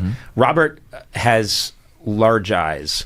There's that old saying my grandmother used to say: if you didn't finish your food, she'd say, "Well, your eyes were bigger than your stomach." Right. Yeah. And Robert has creatively huge eyes. Yes. Let's rent a Zeppelin. Yes. Let's fill it with cheddar cheese. Let's get Paula to book. And he makes it happen. Yeah, and let's get He Paula. wills it. He wills it through an insane, and things get crazy and Right. hairy, and there are fist fights, and Yeah. there's shouting. Maybe people get killed during the sketch. Sure. Who knows? But They're not important. when we were really taking heat early on, Right. through at 93, and people are I was reading at the time there were reviews that said things like it would be really nice if Conan died, and it'd be great if Andy died with him. It just people were just very upset by it, and that was actually in print, That was I think, for once. your hometown paper. Yeah. Your father wrote Yeah, exactly. I was going to say, written by Dr. Thomas O'Brien. If he died, it wouldn't be his fault. You see, He never adequately he's explained Jeff key. Ross to me. Yeah, just And now he must be punished. there was a time when I think even Lauren was saying, couldn't you just interview people, and couldn't it be There's a lot of that. because our comedy was very aggressive, Right. and aggressively strange, and I Right. think still looks that way. And they thought, well, this Conan guy, he cleans up nice and he's affable. Right. Why can't he just be affable and chat with people? right, And that way, And there's sell the product. There's, Do the crank. There's less sticky edges. Instead, Conan's yodeling and he's Right. wearing a bikini, Right. and Andy's dressed as a monkey, Right. and the whole thing is there's a punk rock element to Yeah. it, like it or go fuck yourself. Yeah. One of the great things about that, when you wound up your show on TBS last year, were all these successful, like Seth Rogen and all these other big names, this wouldn't even occur to you at the time. You were Formative. just trying to do a show every night. Yeah. They all ate the feast of all this comedy you were making. We're like, and it finally someone's influenced making them. comedy for me. I think And is how people felt. That must have been very satisfying. It was, but I have to say, No? I don't know how you felt, Jeff, but I think the thing that gratifies me the most is that, the haters and Mulaney's and all these people who are so crazy talented and good at what they do and brilliant, and they say nice things about and what our show meant to them back in the day, and my immediate response is, couldn't you have said anything? Because nothing you was were old enough to write. Yeah, like, couldn't you have written us Why weren't you in Nielsen Dear house? Mr. O'Brien. Well, in fairness to that, there were a couple of situations where somebody's kids, Yes. they were hearing, like, executives. Who I can't remember. I remember who it was. Who was it? There was a guy who, and again, this is probably for another installment, but there was a guy who was sort of hired to kick us in the ass, and he was had worked with Don Ohlmeyer, and his job was to come and kick us in the ass, and let's get this thing moving again. I mean, we got to figure this out, and knock off all this bullshit. You guys are fucking this up. And so it was like an episode of a sitcom where character comes in, a drill sergeant moves in with the family, and boy, does he turn things upside down. But I remembered him telling us, you got to pull this together, you got to da-da-da. Then he went off to visit I believe it was his son, who went to Boston College. So he went to visit his son, and he was hanging out in the dorm, and he's like, so guys, tell me, what is everybody watching these days? What are the kids loving? Yeah. And he said the dorm room was like, Conan. Wow. And he was saying, no, seriously, No. seriously. Did you guys like Jag? No, that And they were, show's on its way out. Yeah. Do you guys like Caroline in the Yeah. City, right? And they were like, no, we watch Conan. It's so great and weird. And to his credit, Yeah. he did He gave it repeat up. that. He Yeah. told me, he didn't have to tell me, but he told me. Well, he was and- going to take credit for it. I mean, in the end, that's probably the kind of thing that saved us. Yes. Yes. Yeah. I mean, the first thing that saved us was nobody was paying attention. We could just do whatever we wanted. Right. Yeah. And then it became... After the initial rush of I think what helped save us is that we were in New York. Yeah. And had we been in Los Angeles, where they Disaster. could come in, if we had been in Los Angeles, they could have been there every day, and they would have seen me putting on an octopus costume, Right. Right. and us putting a green felt sock over Right. Martin Right. Sheen's head, Right. and they would have said, "Stop! We just saw that on the feed. Yeah, Stop." yeah. Have Dick Cavett on and interview him and be pleasant to you, motherfucker. And we were a car accident. So there was also a bit of a, let's not take that road. People stayed away from us for a while because no one wanted They didn't to own it. And we Yeah. have to give a shout out to someone who was a real stalwart, Rick Ludwin, who is no longer with us. Rick Ludwin was the NBC executive in charge of late night. And he was horrified by a lot that we were doing early on. Yeah. But he was there, and he was watching audiences laugh at us. He was the first executive to get it. Yes. Yeah. And had the only one with the balls to go into a room and go, it's good. He Yeah. said I something. don't get it. He It's said, not I for know. me, but- He said something's happening here. There's Yeah. something happening here. What it is ain't exactly clear. You can edit that out, or actually put music We'll to it. loop it There's a and man release it as a with single. I don't a think gun anyone's over going there, to Conan's associate that with cover. the telling actual me song. I've got to beware. It's time to stop. Don't make that show. Everybody says my favorite Stooge is Mo. Anyway, this is why I really. topical. You know what? If I had said, Oh, if Weird I Al had, hadn't come along. if I had sung that ditty at my rehearsal, you wouldn't know me now. I'd be at the guy at IKEA. I know. There was a divine force helping you through it. Helping me not make stupid songs up. Yeah, Rick Ludwin said there's something happening there, and he just doubled down and went to bat for us, and remained a good friend of us all through, everything, Yeah. and even through the Tonight Show craziness. Was like, nope, disagreed with people audibly, and got and him got fi- and it got him got him fired. fired. Anyway, not important. Nope. Yeah, we have to wrap this up. We do have to wrap this up. So Oh, everyone come can just on. look up the Tonight Here we go Show for another 2 and hours. the Serious Deal. People can read about that online. Well, this was This will be a new no. spin-off series. this was could run cathartic. 20 seasons. But it This is is Yeah. amazing. It's tough, and I know I run off at the mouth, but it's very. No, it's, I'm very.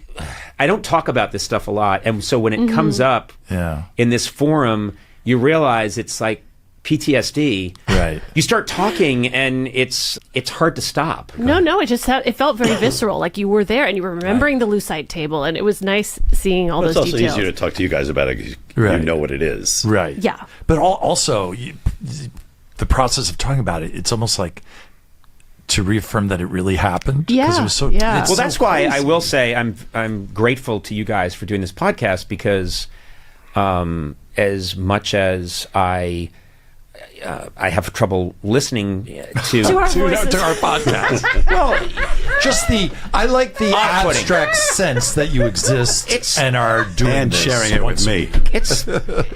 it's just the lack of chemistry. Let's get a robot else? and a What bar of else? soap. And I'll have you know. no. I hope I'm the soap. Oh, you are definitely the soap. I love being a robot. But bleep bleep. Where's my oil? You know the joint. I have trouble going back there sometimes. You know what I mean? Yeah. I have trouble going back, but the fact that you guys are talking to Robert and Bill Tull, and when I heard that you guys had done a deep dive on the old timey baseball Yeah. remote and Yeah. found Nell, is it Nell? Yes. Yeah, she hasn't forgotten you. And found her. That is a magical moment in my life. Yeah. And Yeah. this is very name droppy, but Paul and I went and saw Jack White do his show recently, and he was telling me afterwards, we both realized we're going to be in the Seattle area around the same time, and he said, "Oh, I'm playing a baseball game then with a bunch of friends, and I'm going to be in there because he's on tour." And he said, "You should stop by and you could play with us." And he said, "And you could do it as an old timey guy." And then he's like quoting from it, that's and I'm realizing great. he probably saw that when he was like 8. Why didn't he write a letter? Exactly. That's what got him into comedy. I'm really grateful that you guys are doing this, because, you can love us, you can hate us, but whatever happened during this crazy 28, 29-year span was authentic, kooky, and involved a lot of brilliant, weird, difficult, lovable people, in this movable feast that just seems to, now it's continuing in audio form, and I think will morph into other things, but I just love that you guys are getting these stories down, because none of us should have ever been allowed to be in Rockefeller Center or Warner Brothers or any of these places. It's insane. And I love that you're getting this sort of oral Yeah. history of a terrible mistake. Right.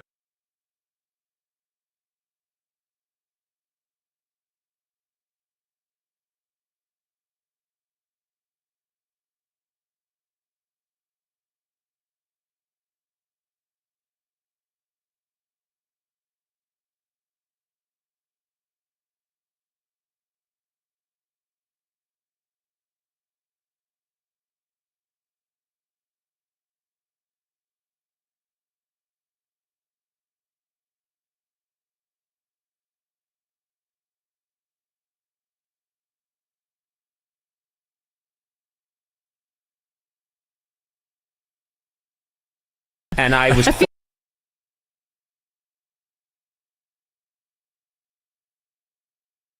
Here we are. We are back with two of our most popular guests in the history of this podcast. It's true. Look at the stats. The metrics, they don't lie. We're here with Conan O'Brien and Jeff Ross. It's about time Conan was on Inside That's Conan. right. The snake eats the tail. It's, No, it's nice. We enjoyed it last time. It was we fun. came on, and it's like you put us in a trance, and we started regurgitating the crazy story of how it's amazing.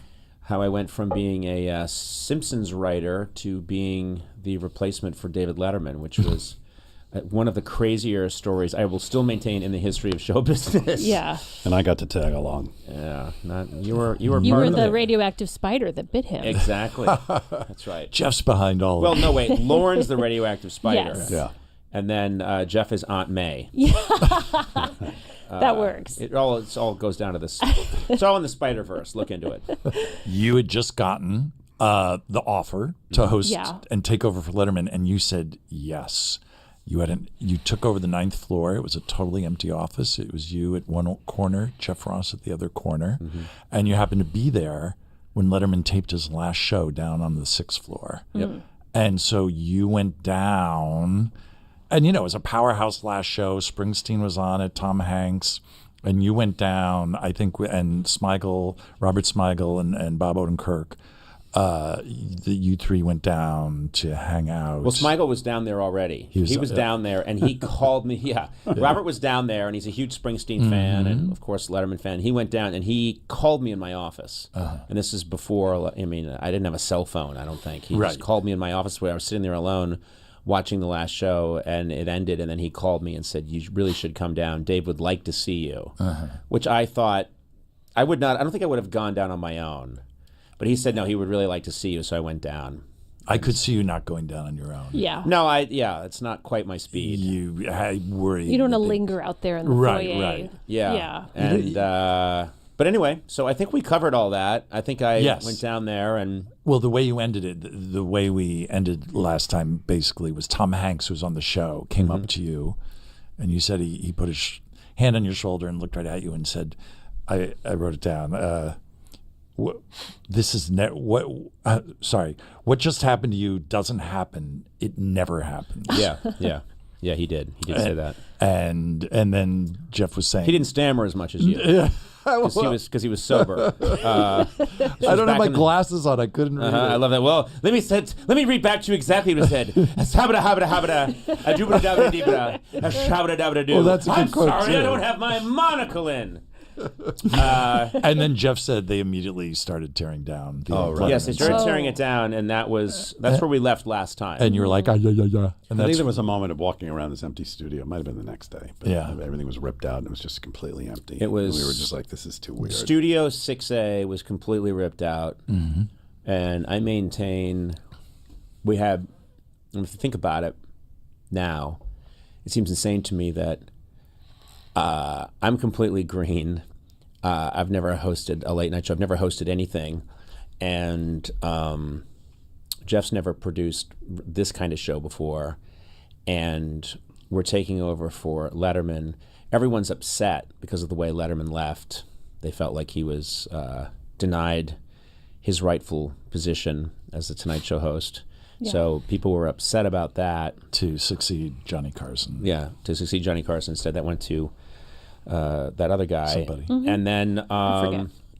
so there was a lot of Sturm and Drang and angst. And I remember very clearly looking at this, Jeff and I are looking at this big empty concrete rectangle.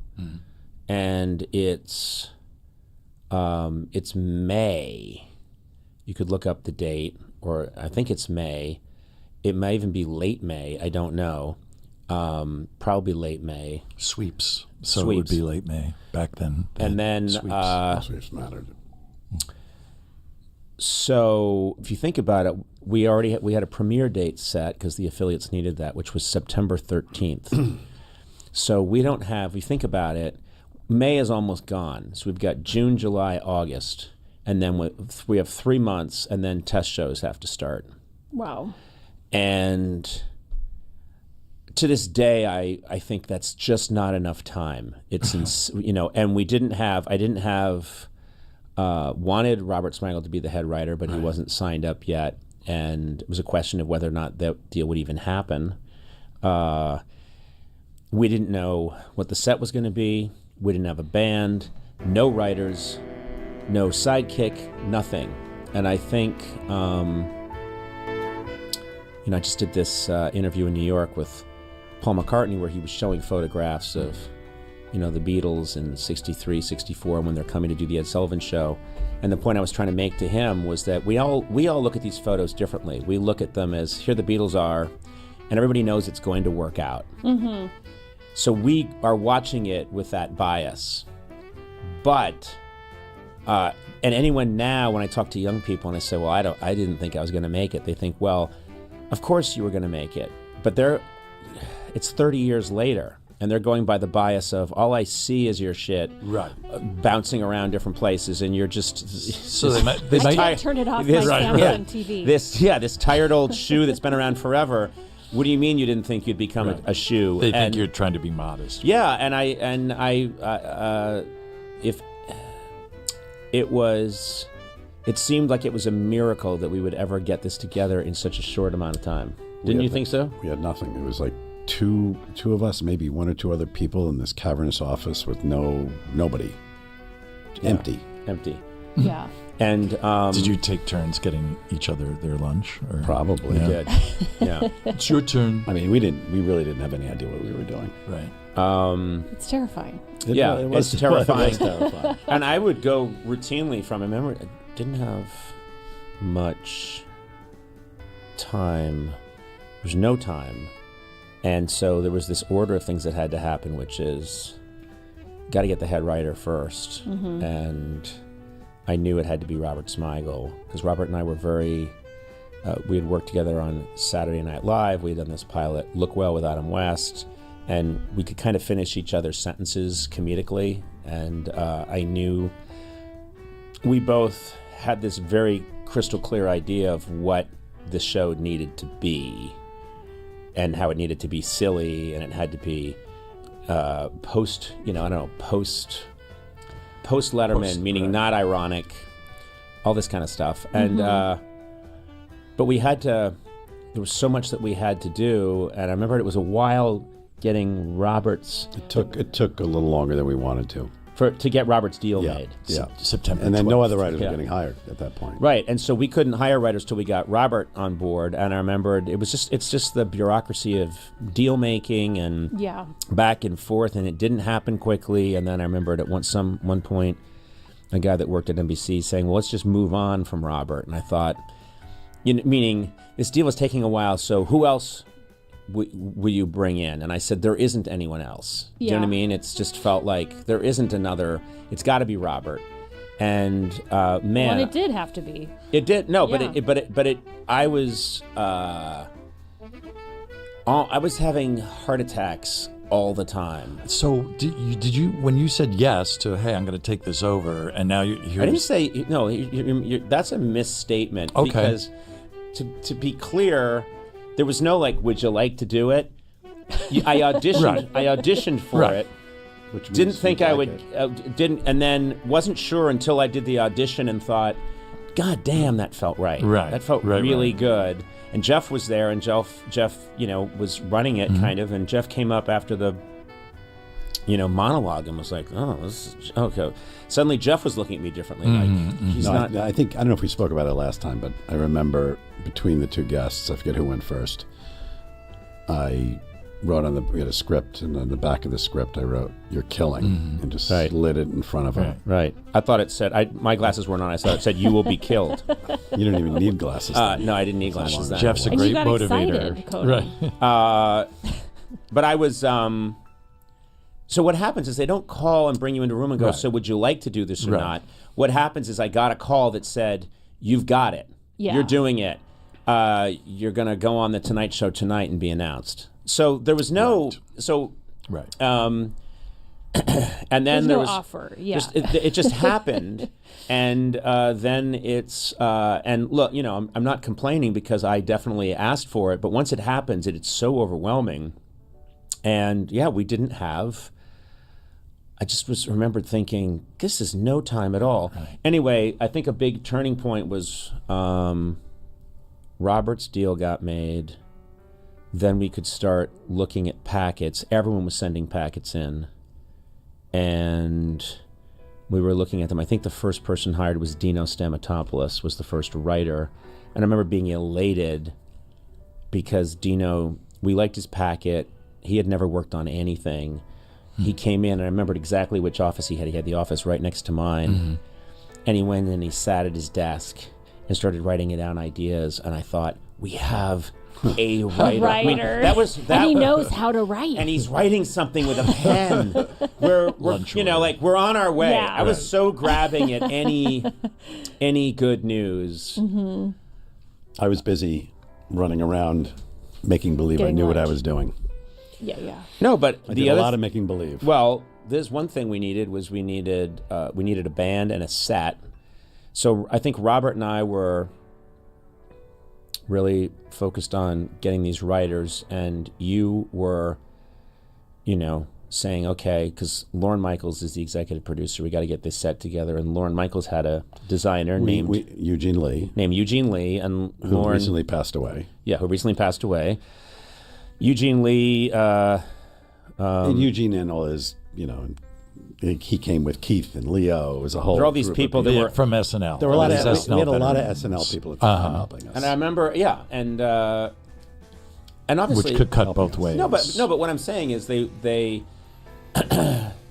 this began the first major question, which was Robert and I both. We didn't want this to be like a an extension of SNL. We wanted it to have its own identity. Right. So all these, when the SNL people came in who were great and super talented, one of the first things we said to Eugene Lee was, we just want to make sure it doesn't look like SNL. Right. Meaning, and Eugene Lee had famously come up with this design ethic for SNL, which was, sort of urban, Very New York. very New York, outside spaces. Girders, a lot of. So we gave him Steel, that mandate, and that story will continue later. But so he goes off to work on that.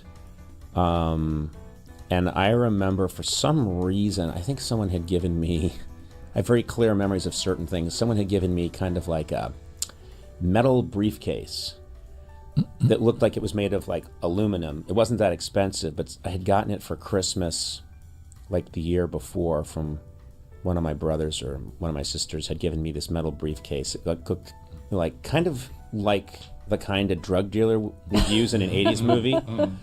And it, you click it open and you'd open it. And it was just like this aluminum case. It should be full of cash. It should be full of cash, and it should be releasing a kidnapped victim. I remember really clearly, I had this office. There was nothing in it but like an iron desk that I think had been around since like the 50s, and a crappy chair.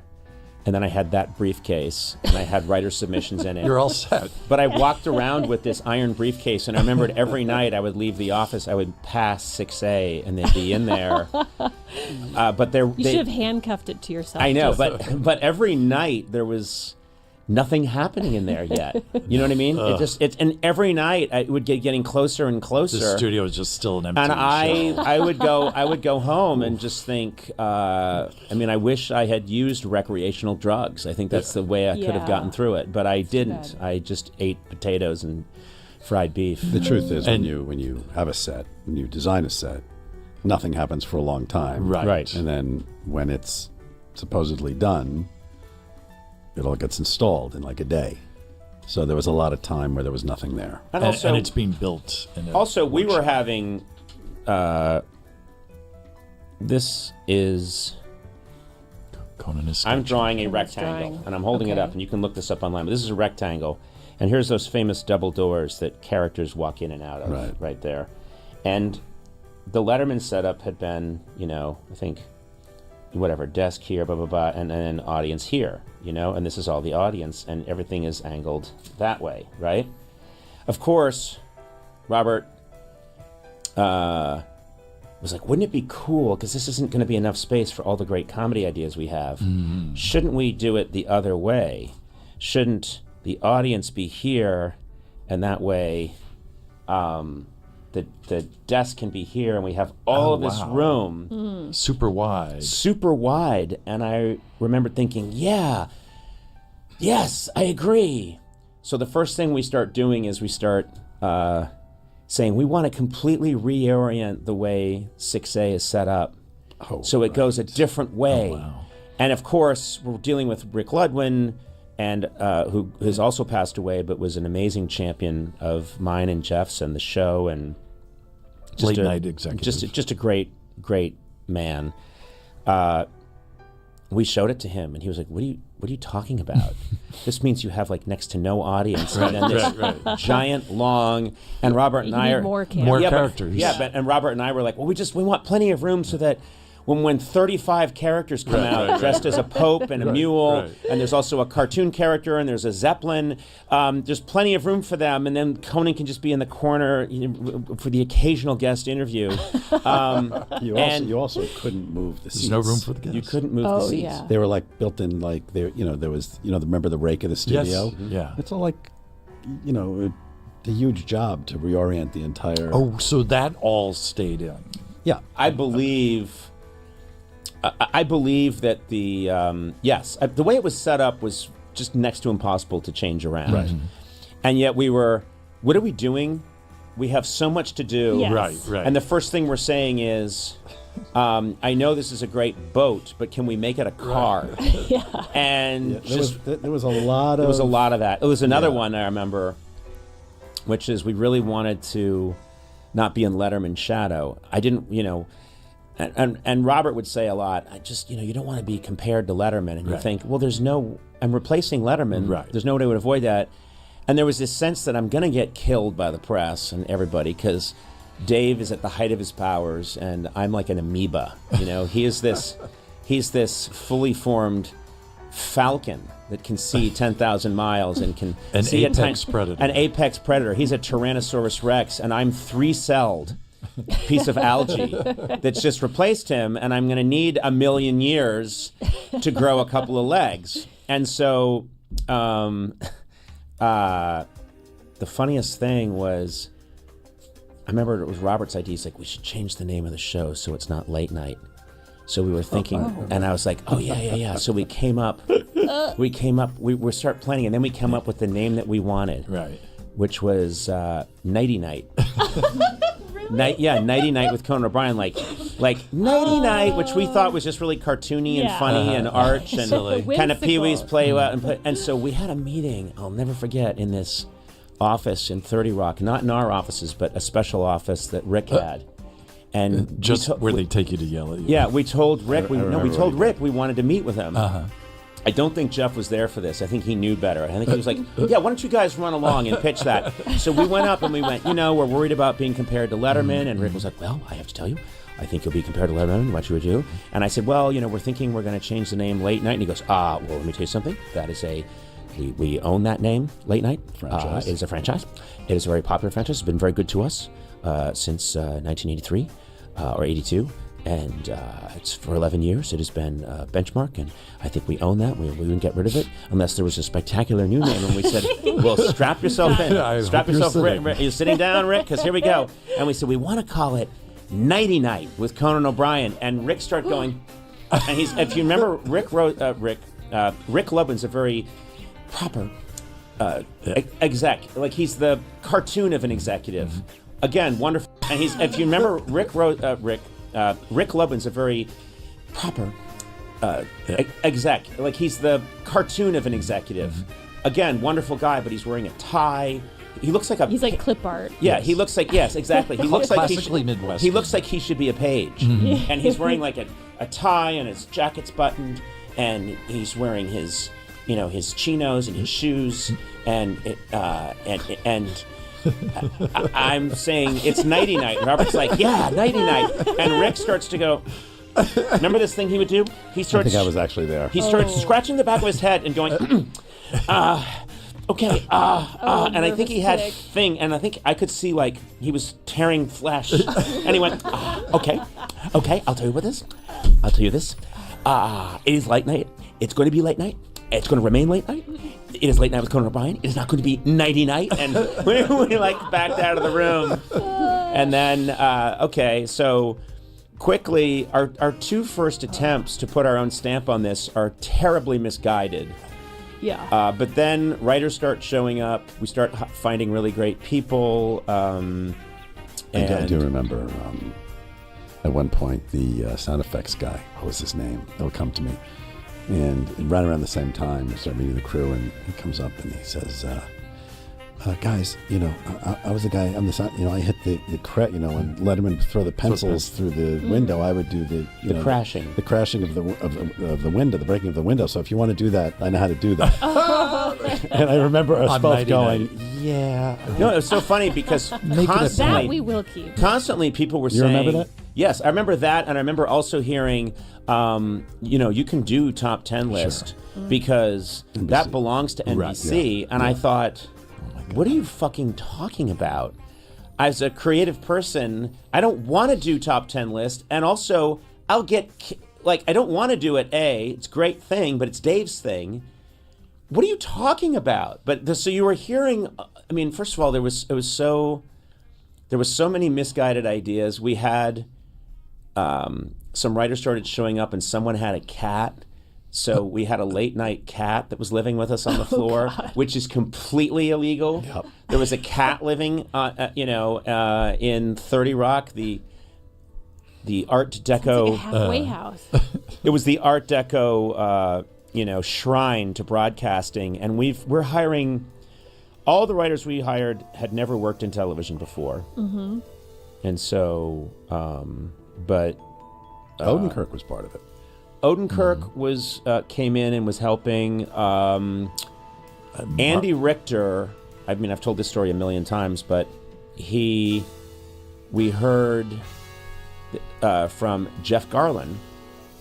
Jeff Garlin said, "Oh, you guys should talk to this guy Andy Richter. He's really funny. He's in the Annoyance Theater in Chicago, and he's out in L.A." And so I think Robert had met with him, so I had to go meet with him. So I just met with him at a deli, like in the Valley. And Yeah, I remember Andy, you guys eating borscht. not you guys. It was a really hot day, and I walked in and I said, I'll have whatever. I'll have a Coca-Cola and a corned beef sandwich, typical Irish. That's good for hot weather. Yeah, and he was like, he said, I'll have the borscht, and I said, he sounds like Roseanne. But I remember what I remember is immediately. I mean, it's just like a good date. It was just chemical. I just liked him right away, and we fucked around and talked at the table, and I left the meeting, and I called Robert, and I said, we got to hire him. And Robert said, he hasn't submitted a packet. We have to see his writing. And I was like, I don't know that we do. He just seems like a guy we need. And Robert said, nope, we got to see his packet. So we asked for a packet. Andy wrote up some stuff. We read it. It was good. And so we said, I was so relieved. Because once Andy showed up, I started to feel like it's like Robin Hood. We're starting to get our people.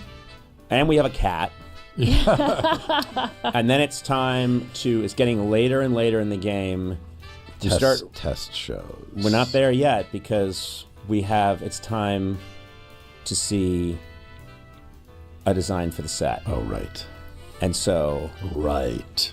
And there's been people off working on this. Well, working on the design. Yeah. So we had said to Eugene Lee, I want to say Eugene Levy, which don't get Eugene Levy to design your set. No, Eugene Lee. And Eugene Lee, again, I will stress, Eugene Lee, very talented guy, and he'd done stuff on Broadway, and he had done all those iconic sets for SNL, so really a brilliant guy.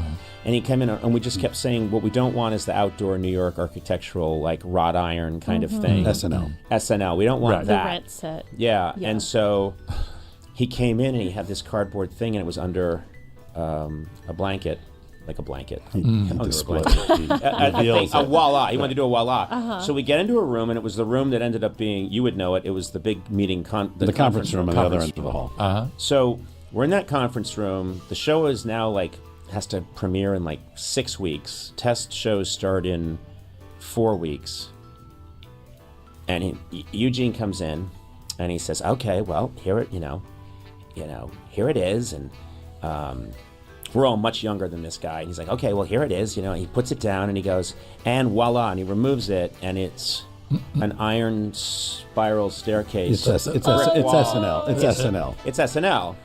It's the SNL set, and but it's iron instead of copper. But it actually leads to that set. Yeah, but he's telling us, this is what I'm going to do. And my heart sinks the minute I see it, and I can, all of Robert, Jeff, and we're just like, and then so I start to say, okay, well, the thing is, it looks a lot like SNL, and we're really hoping to go in a different direction than that. I don't think you got the whole sentence. No. Well, what I did is I said, just say, we don't want to do the whole... And he said, I'll never forget, I said some sentence, and Eugene went, okay. Well, and he was holding it. He said, well, okay, if you don't want it, then maybe you can get someone else to build a fucking set! And he tore it up and threw it against the wall. Threw it against the wall and stormed out. Door shuts. Pieces of cardboard on the floor. Yeah. And I know exactly that it faces south. It's now 6 weeks out. The designer just tore up the set. He's an older guy than me. He's an adult, screamed at me, ran out of the room. I looked out the window, and it's the closest I've come. I swear to God, I thought I could just go. I could just go out the window because... And you would win the argument then. Have Eugene come back and throw you. It was the beginning of a few low moments to come. Wow. And there were many low moments to come, but that was... Did he apologize? Did he... No. Well, No, not Okay, really. all right. Not really. Wow. No. That's so dramatic. He did come back. He didn't really come back. But a year later, after we were on the air. Well, we needed a set, so he didn't do the set at all. No, Keith Raywood did this. Oh, Keith Raywood did it. Okay. Yeah. So he didn't. So yeah, we ended up. Now, of course, on our own, we made plenty of goofy decisions because Right. exit that decision, and then what do? We talked to Keith Raywood, and he builds basically. And again, this was a lot of at our direction. He was under the gun, and he didn't have time. Yeah. So Keith is. This is not on Keith, and this is on us saying kind of what we want, and we get this. This it's like a nice little room. If you watch the beginning of the show, the late night show, I still have a lot of affection for it because but it looks like a dean's office. And the other funny thing is the color that we wanted. A lot of law books. Yeah, I was looking for any other job at that point. But the color was mustard. Right. Now, here I am. You always refer to it as a mustard-colored set. I didn't know. I don't know much about. Of course, I don't know anything about anything. If I know one thing after all these years, it's put a guy with my coloring who's super pale but has blue eyes and red hair against blue. Yeah. It just works. Don't overthink it. No, say the young idiots Opposite of the who color wanted to reorient the studio, call it Nighty Night, get a cat, just making all these crazy decisions left and right. Mustard yellow, and I think a lot of viewers, when they ended up airing the show, thought I had jaundice. I think his liver's failing was the most common. I think never bothered I you, think that we might color. have changed it like 6 months in. No, we did. no. No. Well, I mean, Maybe you a can year. see if you see those. It lasts for a while. I mean, we lasted a weren't worried while. about this. We were more Well, worried yeah, about us right, lasting rather than. right. We just thought someone else will be on this. I guess set. it was the idea of asking for a new set was at that point Down it's on the like- list. Yeah, it was way down the list, but Yeah. And we start to get the set squared away. Meanwhile, there's no band. I was going to say, did you have the band yet? No. No, but what happened there was I was staying in Midtown, and Riga Royal Hotel. at the Riga Royal Hotel, and I'm under so much pressure. Oh, so you don't even have an apartment? No, yet? oh, I have a hotel. Oh, wow. Okay. So I'm under a lot of pressure. You really weren't planning on staying long. No, it was under a lot of pressure, and I remembered I never get headaches, but I was getting headaches, Yeah. and I'm up in my hotel, and like trying to figure out how are we going to get through this, or how are we going to hire these people, or how are we going to shoot? What should be the sketches that we do that are going to really represent who we are right away? And I have a headache, and there's no aspirin. I'll never forget, I asked for aspirin at the front desk, and they said, we don't have it. So I went, oh, okay. So I went out, and I walked down the street, and I run right into Max Weinberg from Bruce Springsteen, and he's walking with his wife, and I recognize him, and he recognizes me, and he goes, Conan! Hey, Conan! Yeah. What's what he called me for 30 years after that. Conan! And we chatted a little bit, and he said, I'm telling you, I know how to put this band together for you. And I just thought, well, maybe he does. He got right into it with you on the street? Pretty quickly. Wow. Yeah, he he had been there for 3 weeks. Yeah, he Outside was the the one that hotel. stole the aspirin from the hotel Exactly. and said, make sure he walks That's south. No, but whatever happened, we were chatting, and Yeah, he said I yeah. could do it, and I said, Yeah. okay, well, definitely we're looking. And I thought, I know that he was no longer drumming with Springsteen. Springsteen had gone solo at that Right. point. He had famously fired the band. Yeah. He'd gone all Nebraska. What's that? Yeah. No, this would be Tunnel of Love. Okay. Yeah. But he says he can do it. I don't know much, and there's a lot of craziness, behind the scenes craziness that would take forever to explain. But basically, there ends up being an audition. There's a couple of bands that are put together. And we videotaped them. We videotaped them, and Probably videotaped 4 or 5. yeah. So we're sitting in there, and I'll never forget. John Lurie was one. Yep. What's the name of his band? John The Lurie and Lounge Lizards. Was it the Lounge Lizards, or was it a band he put? I don't remember. Maybe it was a band he put together, and they were really good, but it was ironic and kind of. Very hip. It was very hip and very downtown, and I remember like thinking these guys are amazing, and I have a lot of respect for John Lurie. He's great. I remember thinking I don't know if that's the way to go, and then we look at someone else, and then I hear Max Weinberg's here, and he comes in, and he's with Jimmy Vivino, his brother Jerry Vivino. He's with that crazy horn section, the bass player. And I.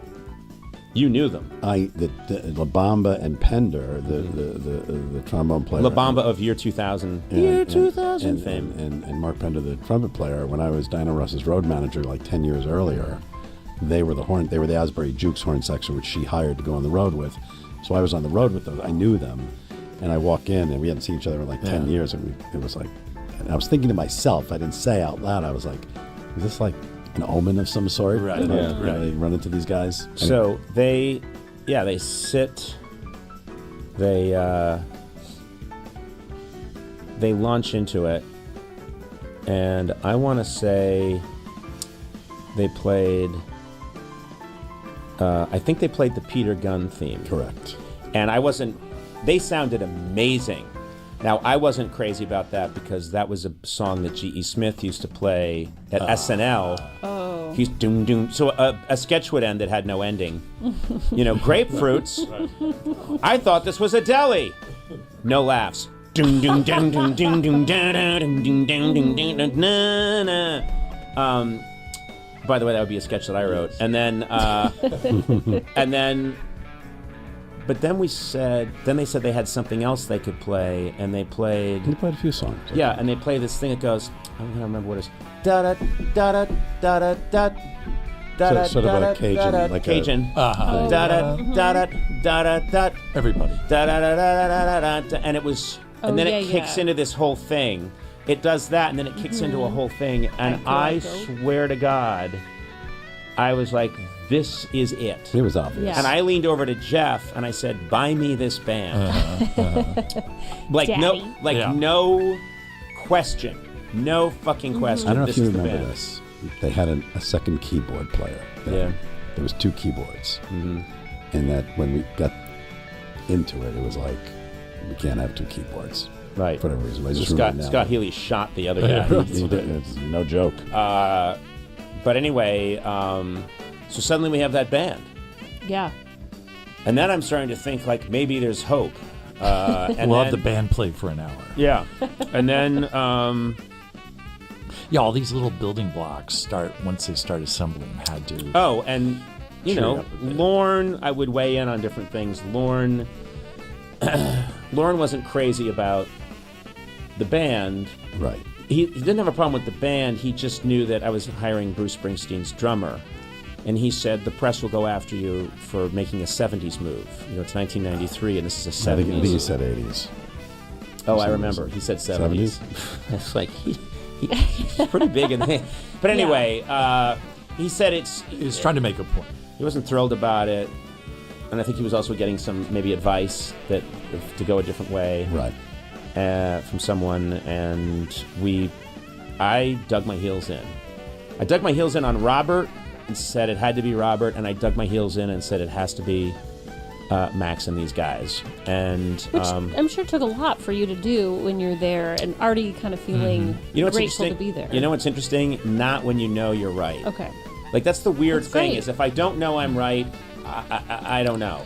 But when you know you're right, you're right. Yeah. You sensed you it. just Well, it's also conviction. I mean, there were stories later on that we'll never get to, that decisions were made based on conviction and not anything much more than that. Yeah. Mm-hmm. There was a real, almost, it was in its own way very an ideological show. There was a lot of, this is what the show has to be, and Almost like a thesis was written. yeah, it was like if there could be there could be like a Bible almost written about. Right. This is the kind of comedy we do. This is the kind of comedy we don't do. And I think I felt that way. Robert felt that way. And it's got to be, Letterman's thing, which was so brilliant, was there was the talk show, which is Johnny Carson. Then there's the anti-talk show, which people thought which was more Letterman, which is ironic. And then this has to be what's next, and it was almost this sort of postmodern. Right. It's going to be a mix of Pee-wee's Playhouse and SCTV. When we do False Reality, I won't wink at the camera and say, like Dave had this way of always letting you know, I'm David Letterman. I'm not buying any of his shit, so people can rant and rave around me. It's all happening. But we all know what's happening here, and our thing was, he's brilliant at that. It's great, but ours has to be, if I'm in the audience and someone stands up and he's a sea captain, I need to completely believe that he's a sea captain. Or if a sketch calls for me to be suddenly broke and crying and wondering and at my wit's end, I have to really commit to that. Yeah, you can't break character. I can't break. Yeah. And so there was a lot. We wanted animation, we wanted puppets, we wanted real silliness. And what was really important is that nobody was watching over us. Oh, Right. no, and that's true. We were. I mean, Yeah, other that's than a Rick, who was blessing. in L.A., and we were in New York. We just kept going, and nobody was really paying attention. And I think that might be the most crucial point that Jeff made, that because everyone, even if I was not in that situation and someone told me, yeah, they picked a guy who was 29 when I auditioned and has no experience, and they picked a producer who's done some work with the Kids in the Hall, but most of his work has been in music, and there's no way that they're not all over them. But we were in New York, and most of the people are in LA, and It's still a little surprising. No You one- guys must have given off some sort of confidence. Huh. Well, at least when these other Well, people yeah, were that's around. what I say. I spent most of my time faking it and making Yeah, like I knew what I yeah, was yeah. doing until Yeah, I figured it it's the out. old- You know who actually was helpful? Morty was helpful. yeah, Robert Morton, who produced the Letterman show Right. at NBC, and then went with him to CBS. Right. He's a close friend of mine, and I Yes. would call him about certain things, and his He had basic good advice advice. was ignore everybody. That's Great Which is- advice. that's which the was advice true. you needed. Yeah, because otherwise you let all those voices in. And- Yeah, Yeah, but there wasn't even anybody really interfering. It no, was- no, Right, it was, right. it was, you know, and also I think there's another element here too, which is, if you get too close and it's a disaster, you don't want to get blood Yeah. and brains on. yeah, there was a lot. So I think there was a little bit of. a lot of. That's. I'm a going to good say actually a explanation. lot of. There's me, and there's this feeling of like this kid could get killed, Right. literally killed, on television in a month. I don't want to be in the blast And zone. I don't want to be in the blast zone when people say, how the fuck did this happen? Right. So I'm happy to kind of hang back. And then I remember another thing from that summer was there some marketing guys came in and told us what their marketing plan was. Because they say, no one knows who you are, so we're going to tell them. And it was mostly about how I'm tall. Right. And it was this whole, they had these boards like, he's taller than average. He's 6'4", you know, and He could he's- touch the rim when he jumps. exactly. And I that was another moment where my heart was sinking, and I was thinking, when people watch television, they don't care how tall you are, Yeah, it especially doesn't if really you're. translate on screen. That's not It really. definitely doesn't translate. We've learned that. We've learned that everywhere I go in life, people cannot believe that I'm a large man because my personality is that of a very small, petty man. I felt like I was like, personally, I was a blender, and I was like the cover of a, you know, when you make a shake and you put everything Yeah. in there and you hold the thing on so it Yeah. doesn't Right. become Doesn't a mess. spill. Yes. Right. I think I was that. Yes. You're tamping For it a all long down. time, I was just holding it all in one place, so Yeah. it didn't. And I was a become pureed a banana. mess. Robert was some kale and protein powder. Andy was maraschino cherries, which are not doctor advised. I remember some of the moments I remember a Yeah. lot from this summer was, okay, this is where the Ford Taurus comes into the picture. I had left Saturday Night Live and gone to The Simpsons about 2 years earlier and needed a car, so I bought a, don't ask me why, I'd saved up all my money. I never bought anything. And I decided I want that. I heard there was a Ford Taurus that had a stick shift. It was kind of... Say no That more. was the part I couldn't believe. yeah. And I just remembered thinking, this is so me. This is right up there. Ladies will love This is right up. This is a real panty dropper. This is. I always had to be that guy. I couldn't just go out and get like. Right. I had the money to get. Clearly. a nice BMW Yeah. or something, but no, I was like, wait a minute. got So an ironic car. It looked. Yes, I got an ironic car, and I thought it was cool because it has this special engine. It's fast. It's got a stick shift. But no one knows because it looks just like a Ford Taurus that that a mom would like drive Yeah, kids it's to a soccer metaphor in. for you. Yeah, No, but it's- No, who knows? It's a Ford Taurus SHO. That's what I'm saying. Super high output. yeah. It was called the show, and so I get that. So then I take that. I have that, and it's in the parking garage. It's on the south side of across from the marquee of NBC. Right. And I remembered and I'll never forget, the cell phone would just make kids laugh today. It was this giant. It was the first time I had a you had car a car phone. phone? Oh, Yeah. cool. Well, I had one installed, Yeah. and they were some giant. some of us would not remember those days. Some of us Yeah, would. Jesse. I'm telling you, you would laugh really hard. This thing, it's really big, Yeah. and it's Like doesn't square, yeah. really work. Is the other thing. So I remembered Because no one else had curly one. antenna the curly antenna on the back of the Right. Oh, yeah. Like a CB radio. So I would, when there was a weekend, I would just get in that thing, that Ford Taurus, and just drive. Because the city was so much energy and nervousness, and everywhere I went, people were like, "You're that fucking guy who's going to die in a couple of weeks." And so I would just drive out of... him while he was still I alive. saw him. You could tell he was going to die.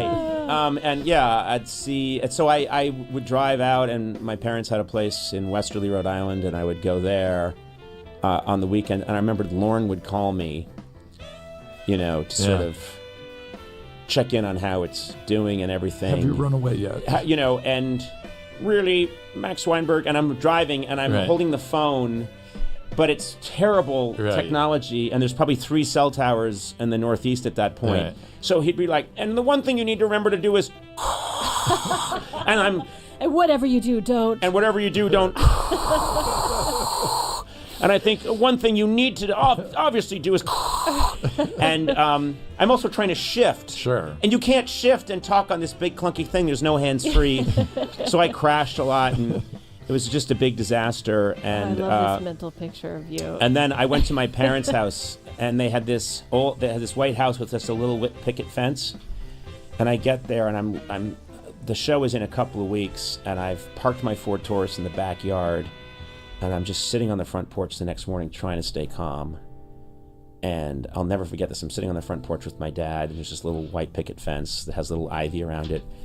And I'm just telling my dad, and he was like, well, I think remember, it's all going to be okay. And I started to relax a little bit when this big truck came around the corner, misjudged the turn, and knocked down the picket fence right in front of us, crashed it, knocked it all down. And we're both sitting there, and my father went, you should go inside. You're a known person now. Like, I shouldn't be there in case someone comes by. They might go, oh, wait a minute, it's that guy who's going to die in a couple of weeks. Maybe it's... Was that his fault? It was at his fault. So I remember going inside and thinking, cowering. this is an omen. Yeah. That, Lauren was like, get a truck in there and kill him. Eugene Lee, drive up to... Yeah, it was Eugene. We need you in Rhode Island. You didn't like my set? Well, you're going to die. So things like that were happening all the time. I did get an apartment that was right across. I sublet an apartment. You remember it was 65th. It's right across the street from Tavern on the Green. Right. Oh, okay. On the park. On the park. But when I'd look out and I could see the air conditioning fans and all the lights on Tavern on the Green, and I used to look out that Just stare window at and them. just think, I don't know. I just don't know. Would you If walk? I jumped, would they shred me? Right. I know. Shoot, there's a grate over them. God damn. You were going to ask, did we walk to work? Because I lived in Yeah. the neighborhood also. Yeah. You do a lot of walking to work. Oh, I bet. It's a great walk. It's also a great way to just Yeah. grind through everything in the morning. And Also, it burn off was some energy. became, the walk to work became the cold open, which I think was really Right. important Oh, yeah. because I mean, that's coming later on, but Right. it's not time to maybe go over that one yet. But the cold open for the show is basically me walking to work and people saying, you better be as good as Letterman.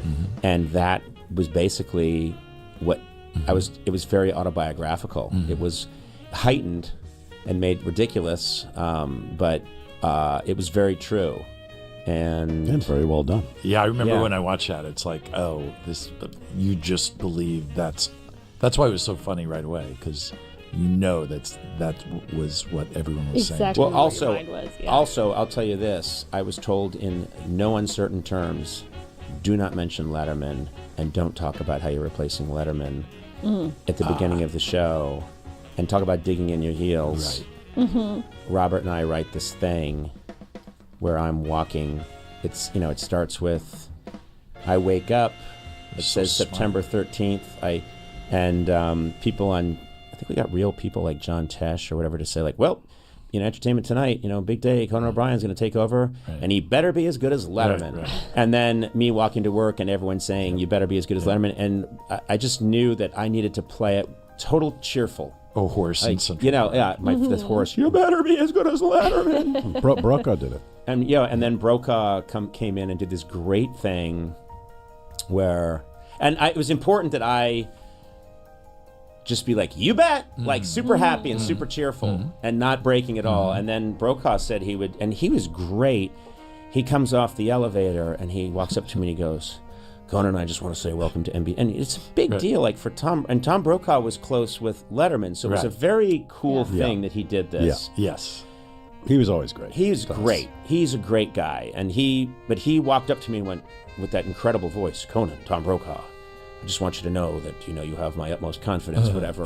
Everyone here at NBC is rooting for you. And I say, thanks a lot, Tom. And then he says, but remember, and he screwed up his face and he went, you better be as good as Letterman.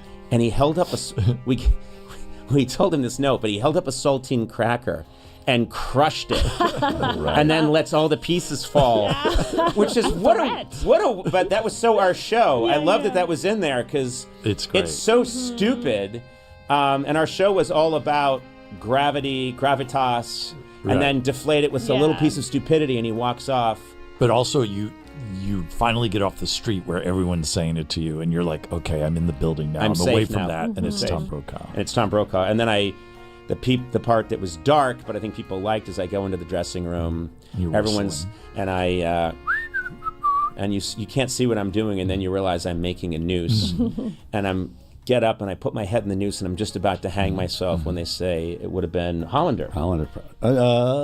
No. Conan, you're on. Yeah, it might have been Hollander. Conan, you're on. And I went, oh. And then I realized there isn't time for me to kill myself. Right. And so Tomorrow, maybe. Yeah, and that's I remember. and I remember like playing that and being backstage and hearing it kill, like an audience really laughing hard, and that helped Satisfaction. so much to come out. I remember I kept thinking I have to show this to Ludwin, to Rick Ludwin. And I know he'll think it's hilarious. Right. Up until the end. Okay. And that I would know that dark ending. He'll want to pull back. That and so we sort of waited as long as we could wait. I think it might have. I don't think it was the day of the show, but it was late when we showed it to him. And I remember him going. He's like laughing, and then it gets to the end. And he's like, "Oh," and I go, "Oh," but he didn't like. He went. Okay. He didn't say no. No, he went okay, but he went, "Oh." Okay. I have a really funny every now and then someone will find photos. Someone was taking photos that day. Oh, wow. And so we're sitting on Central Park West where the benches are. The stone wall's there and the park is over the stone wall. And we're waiting for the next shot to be set up because that's how I'm walking down to work. And there's photographers from the Post following us, and everything was just, it was back in the crazy days. Wow. Everyone was like wondering, what's this guy doing? What's it going to be? But I'm sitting there. You're on a cell phone that looks really funny because it looks like you're in the Korean War. It's got like an antenna. Yeah, and you've also got this curly fro. I had hair. You got a curly fro, and I look 19. Right. And I'm wearing, the style at the time was this kind of big shoulder. I'm wearing a jacket, but it's got kind of like padding. pads? Yeah. Yeah. And then like this, wide tie. It was just a weird transitional time for men's fashion. And my And the hair, women. Not my like hair is this big floppy thing in front of me. And we're just sitting there and we're making this thing. And I was always, as anxious as I was and rightfully afraid, and I was always okay when we were making something. And so that's also when we started shooting. This is before the premiere, backing up, but getting close to the premiere, we had this idea that we want to do this kind of, because we were kids of 70s television. Shows used to say, last week on Kojak, and they would show dramatic stuff. So we decided we wanted to shoot very labor-intensive and realistic things. Last week on Conan O'Brien, and it would be me saying to a woman, "I'm sorry, my dear, I'm leaving you," and she'd throw champagne in my face, and I'm wearing an ascot, and it was all shot like Dynasty or It's Yeah. sets and At a big- locations, Sets and wardrobe locations. and Really guns. ambitious. guns, and Craziness. we worked so hard on these things, and shots of me laughing maniacally, Andy firing guns, me passionately kissing a woman, and then someone jumps in with a knife, intercut with car explosions, all this kind of stuff. And the whole time we were making those, I was happy.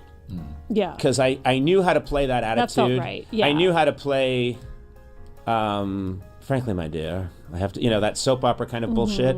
And pre-tapes, you have all that control over it. Pre-tapes, we have control, and we were shooting them, and God, when we were doing that or shooting the cold open, we worked our asses off. We were busy. And we did a ton of preparation. Yeah, no, we were busy. I mean, it was crazy. I mean, even when after we went on the air, it was crazy. It was Right. we were there all till midnight every day. Oh, we were never left. Well, once the show started, Right. it's just... Well, that's a whole other yeah. thing. Yeah, yeah, This yeah. is I mean, that's I a- was wondering leading up, how much were you banking comedy, or were Right. you able we were to? banking as much as we could, and I will say, we banked given those parameters, we banked as an impressive amount. Yeah. And not really knowing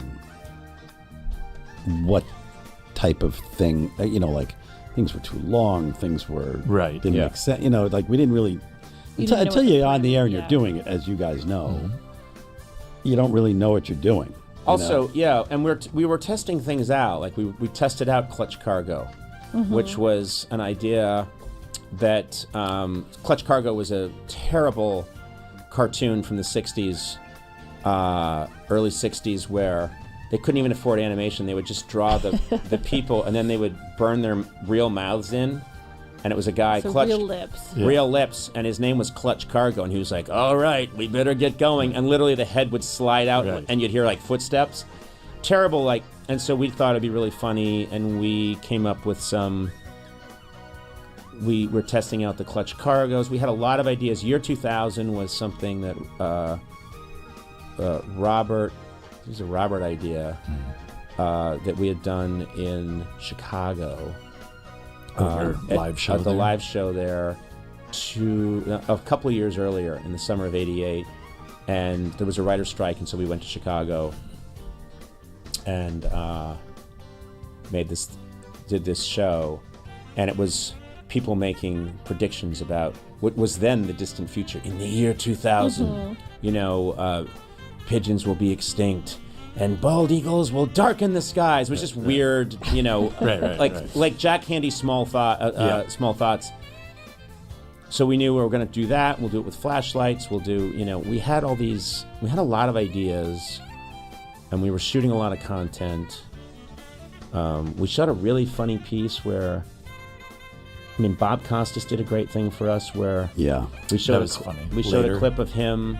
Yeah, because he was doing Later with Bob Costas, and he agreed to do shoot a thing where he's interviewing the old tree in Wizard of Oz Right. that has the old apple tree that ends Yeah. up throwing He apples. did a good job. And he was, He's there's a guy with great comedy. Yes. Bob Costas has Yeah. great comedy chops, and Yeah. he was really funny. And along with Brokaw, to get these guys are established. I'm the person who really shouldn't be there. And they were also established, and they were fantastic. Yeah, they were very helpful. Yeah. And then- Sorry, go ahead. Oh, we shot something.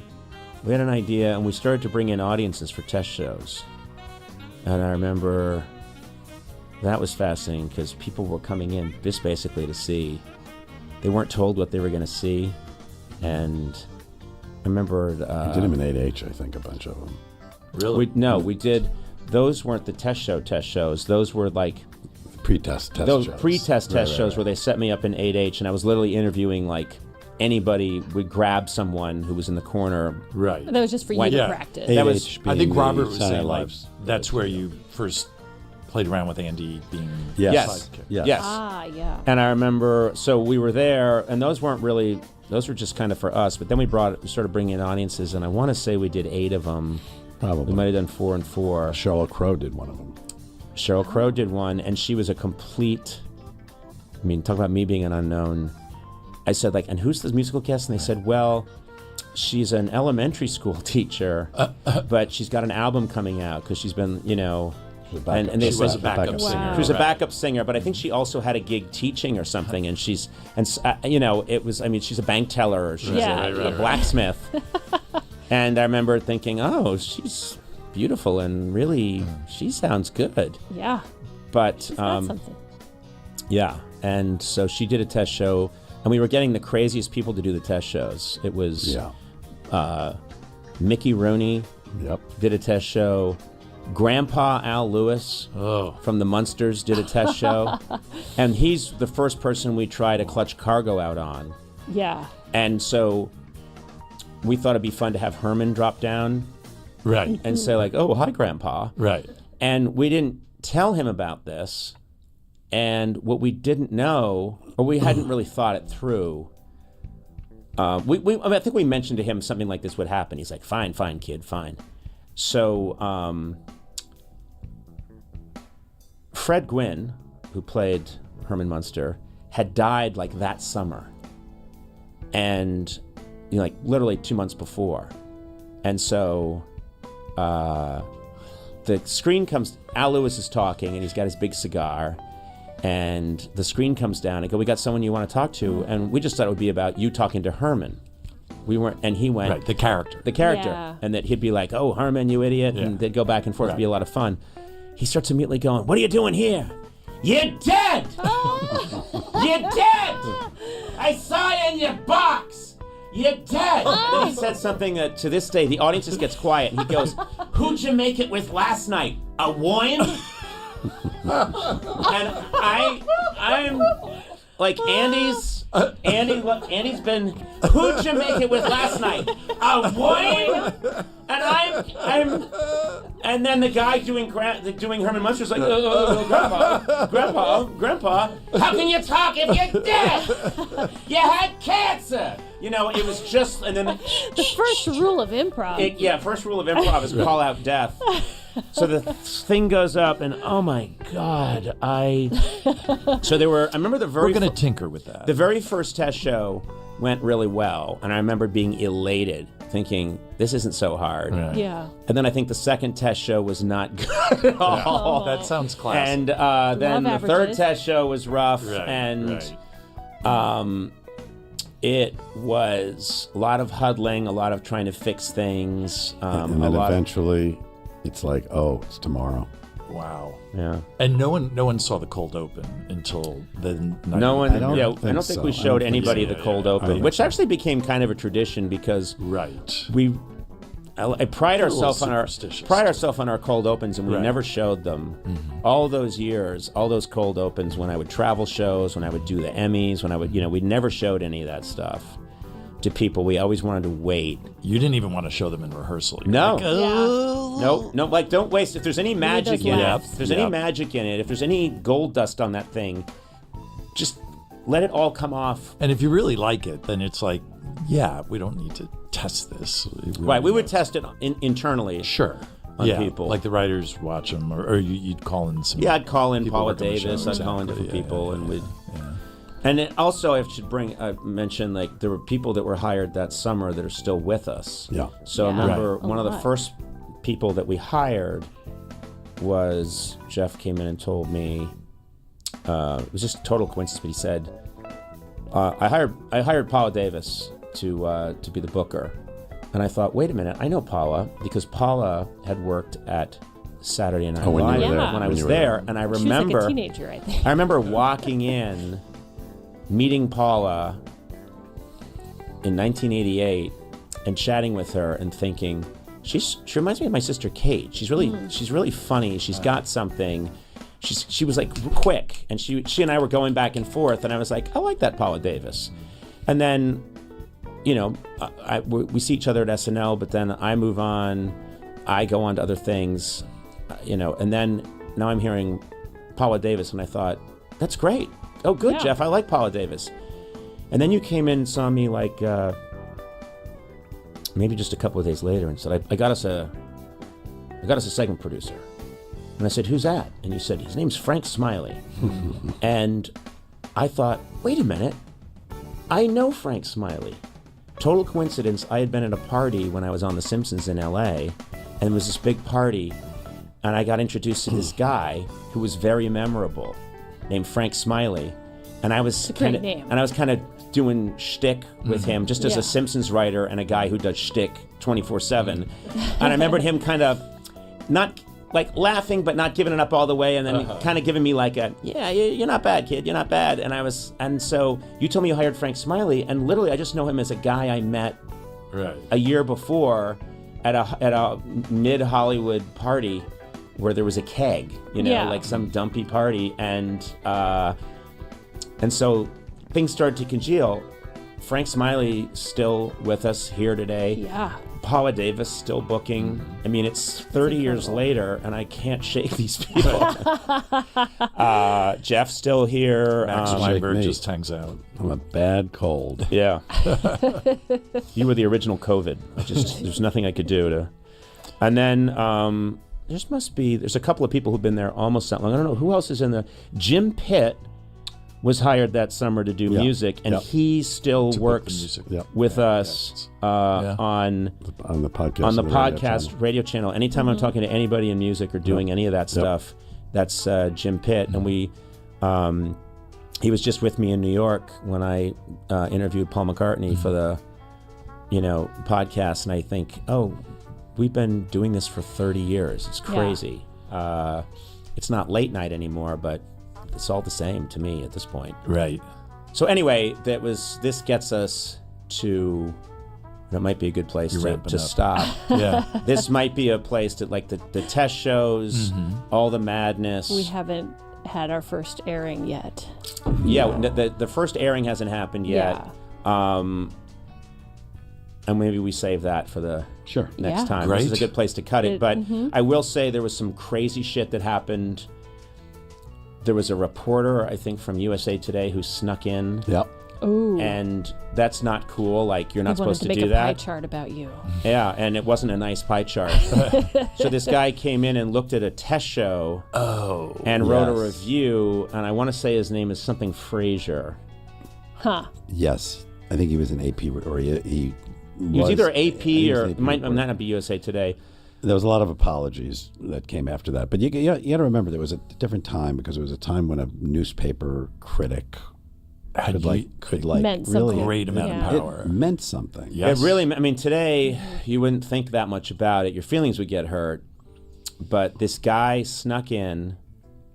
You know, you don't do that for Broadway shows Right. until they invite the critics. Yes.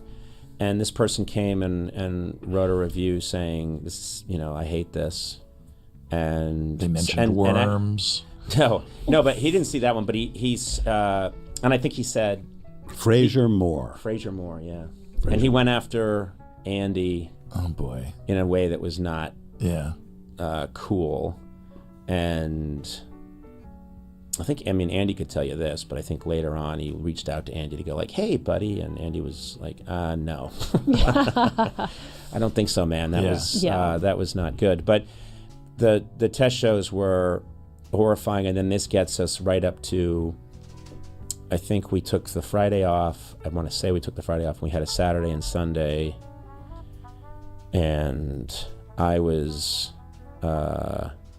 It's so funny because I was just back in New York, and I always pass the old haunts. And I walked right past where I lived, and I remembered Oh, wow. my friend who I met in college who I'm really tight with, Eric Reif, he hung out with me on the Sunday, and we like took a football and just tossed a football back and forth in the park, just so I wouldn't be alone and I could unwind. And then I remembered us walking back, and it's Sunday, so the show is going to be the next day, and I'm walking up to my apartment across the street from Tavern on the Green and run right into Eric Mink, who was the New York Post TV guy. And not a bad guy or anything, but just it's the New York Post, which is, can be at the time can be real tough. And I saw him, and he just looked at me and he said, "Are you ready for tomorrow?" Here I am, just trying to, and I have my football, and I went, "Yep, I think we're ready. Yep, I think we're ready." And he was like, "Well, good luck to you then," and kept moving. And I thought, well, there was my fun night out. Yeah. But I will say that He's just lying in wait for it. I know. I don't know if this is just to get you up to that day. I read a book, slept like a baby that night. Wow. No idea. Well, this is what I remember. That first show, we were loaded for bear. And to this day, you can look at that first show. But there's the cold open. We had so much prepackaged comedy. We also had so many great, funny ideas. John Goodman, A lot of guests. George Wendt, Drew Barrymore, Tony Randall. and he and I were going to sing Edelweiss, and there were going to be Nazis in the audience crying and nuns. And I mean, it was. We just put everything into that to make sure that first show was fantastic. So I remembered, I just wanted to. There was a famous convict who petitioned. He's like, I don't want to do life in prison. Gary Gilmore in the 1970s. He said, I just want to be executed. And so the Supreme Court, because they weren't doing any executions anymore, finally said, okay, you can die by firing squad in Utah. And so I'm going somewhere with this. There's this moment for a while where Gary Gilmore got to talk to his family and everything, and I never forgot this. He just looked at them at one point and said, let's do this, and got up and went out and sat down in a chair and got shot and killed. And I remember this is a horrible comparison, but I remember thinking, let's do this. Like, if I'm going to go out, it's time to find out. It's time to find out, because I can't live like this anymore. It's been months of, who is this guy? What's it going to be? Yeah. I think we were blessed by the short amount of time in a way. Right. Yeah. Right. Yes. You would Yes. fill You would have as much filled time. the space. Yeah, exactly. No, exactly. It would have been worse. We would have built it in the round. We would have called it Nighty Night. That's The cat would. The Globe right. Theater. The cat would have had Andy's part. I think that is exactly right. We didn't have enough time, which is as it should be. Yeah. Yeah. And so, Which is what these shows are. yeah. Those shows are. Right. Right. It So continued once it started. next time we talk, I guess we'll start at the first show, September 13th, 1993. Yeah. Wow. Nighty night.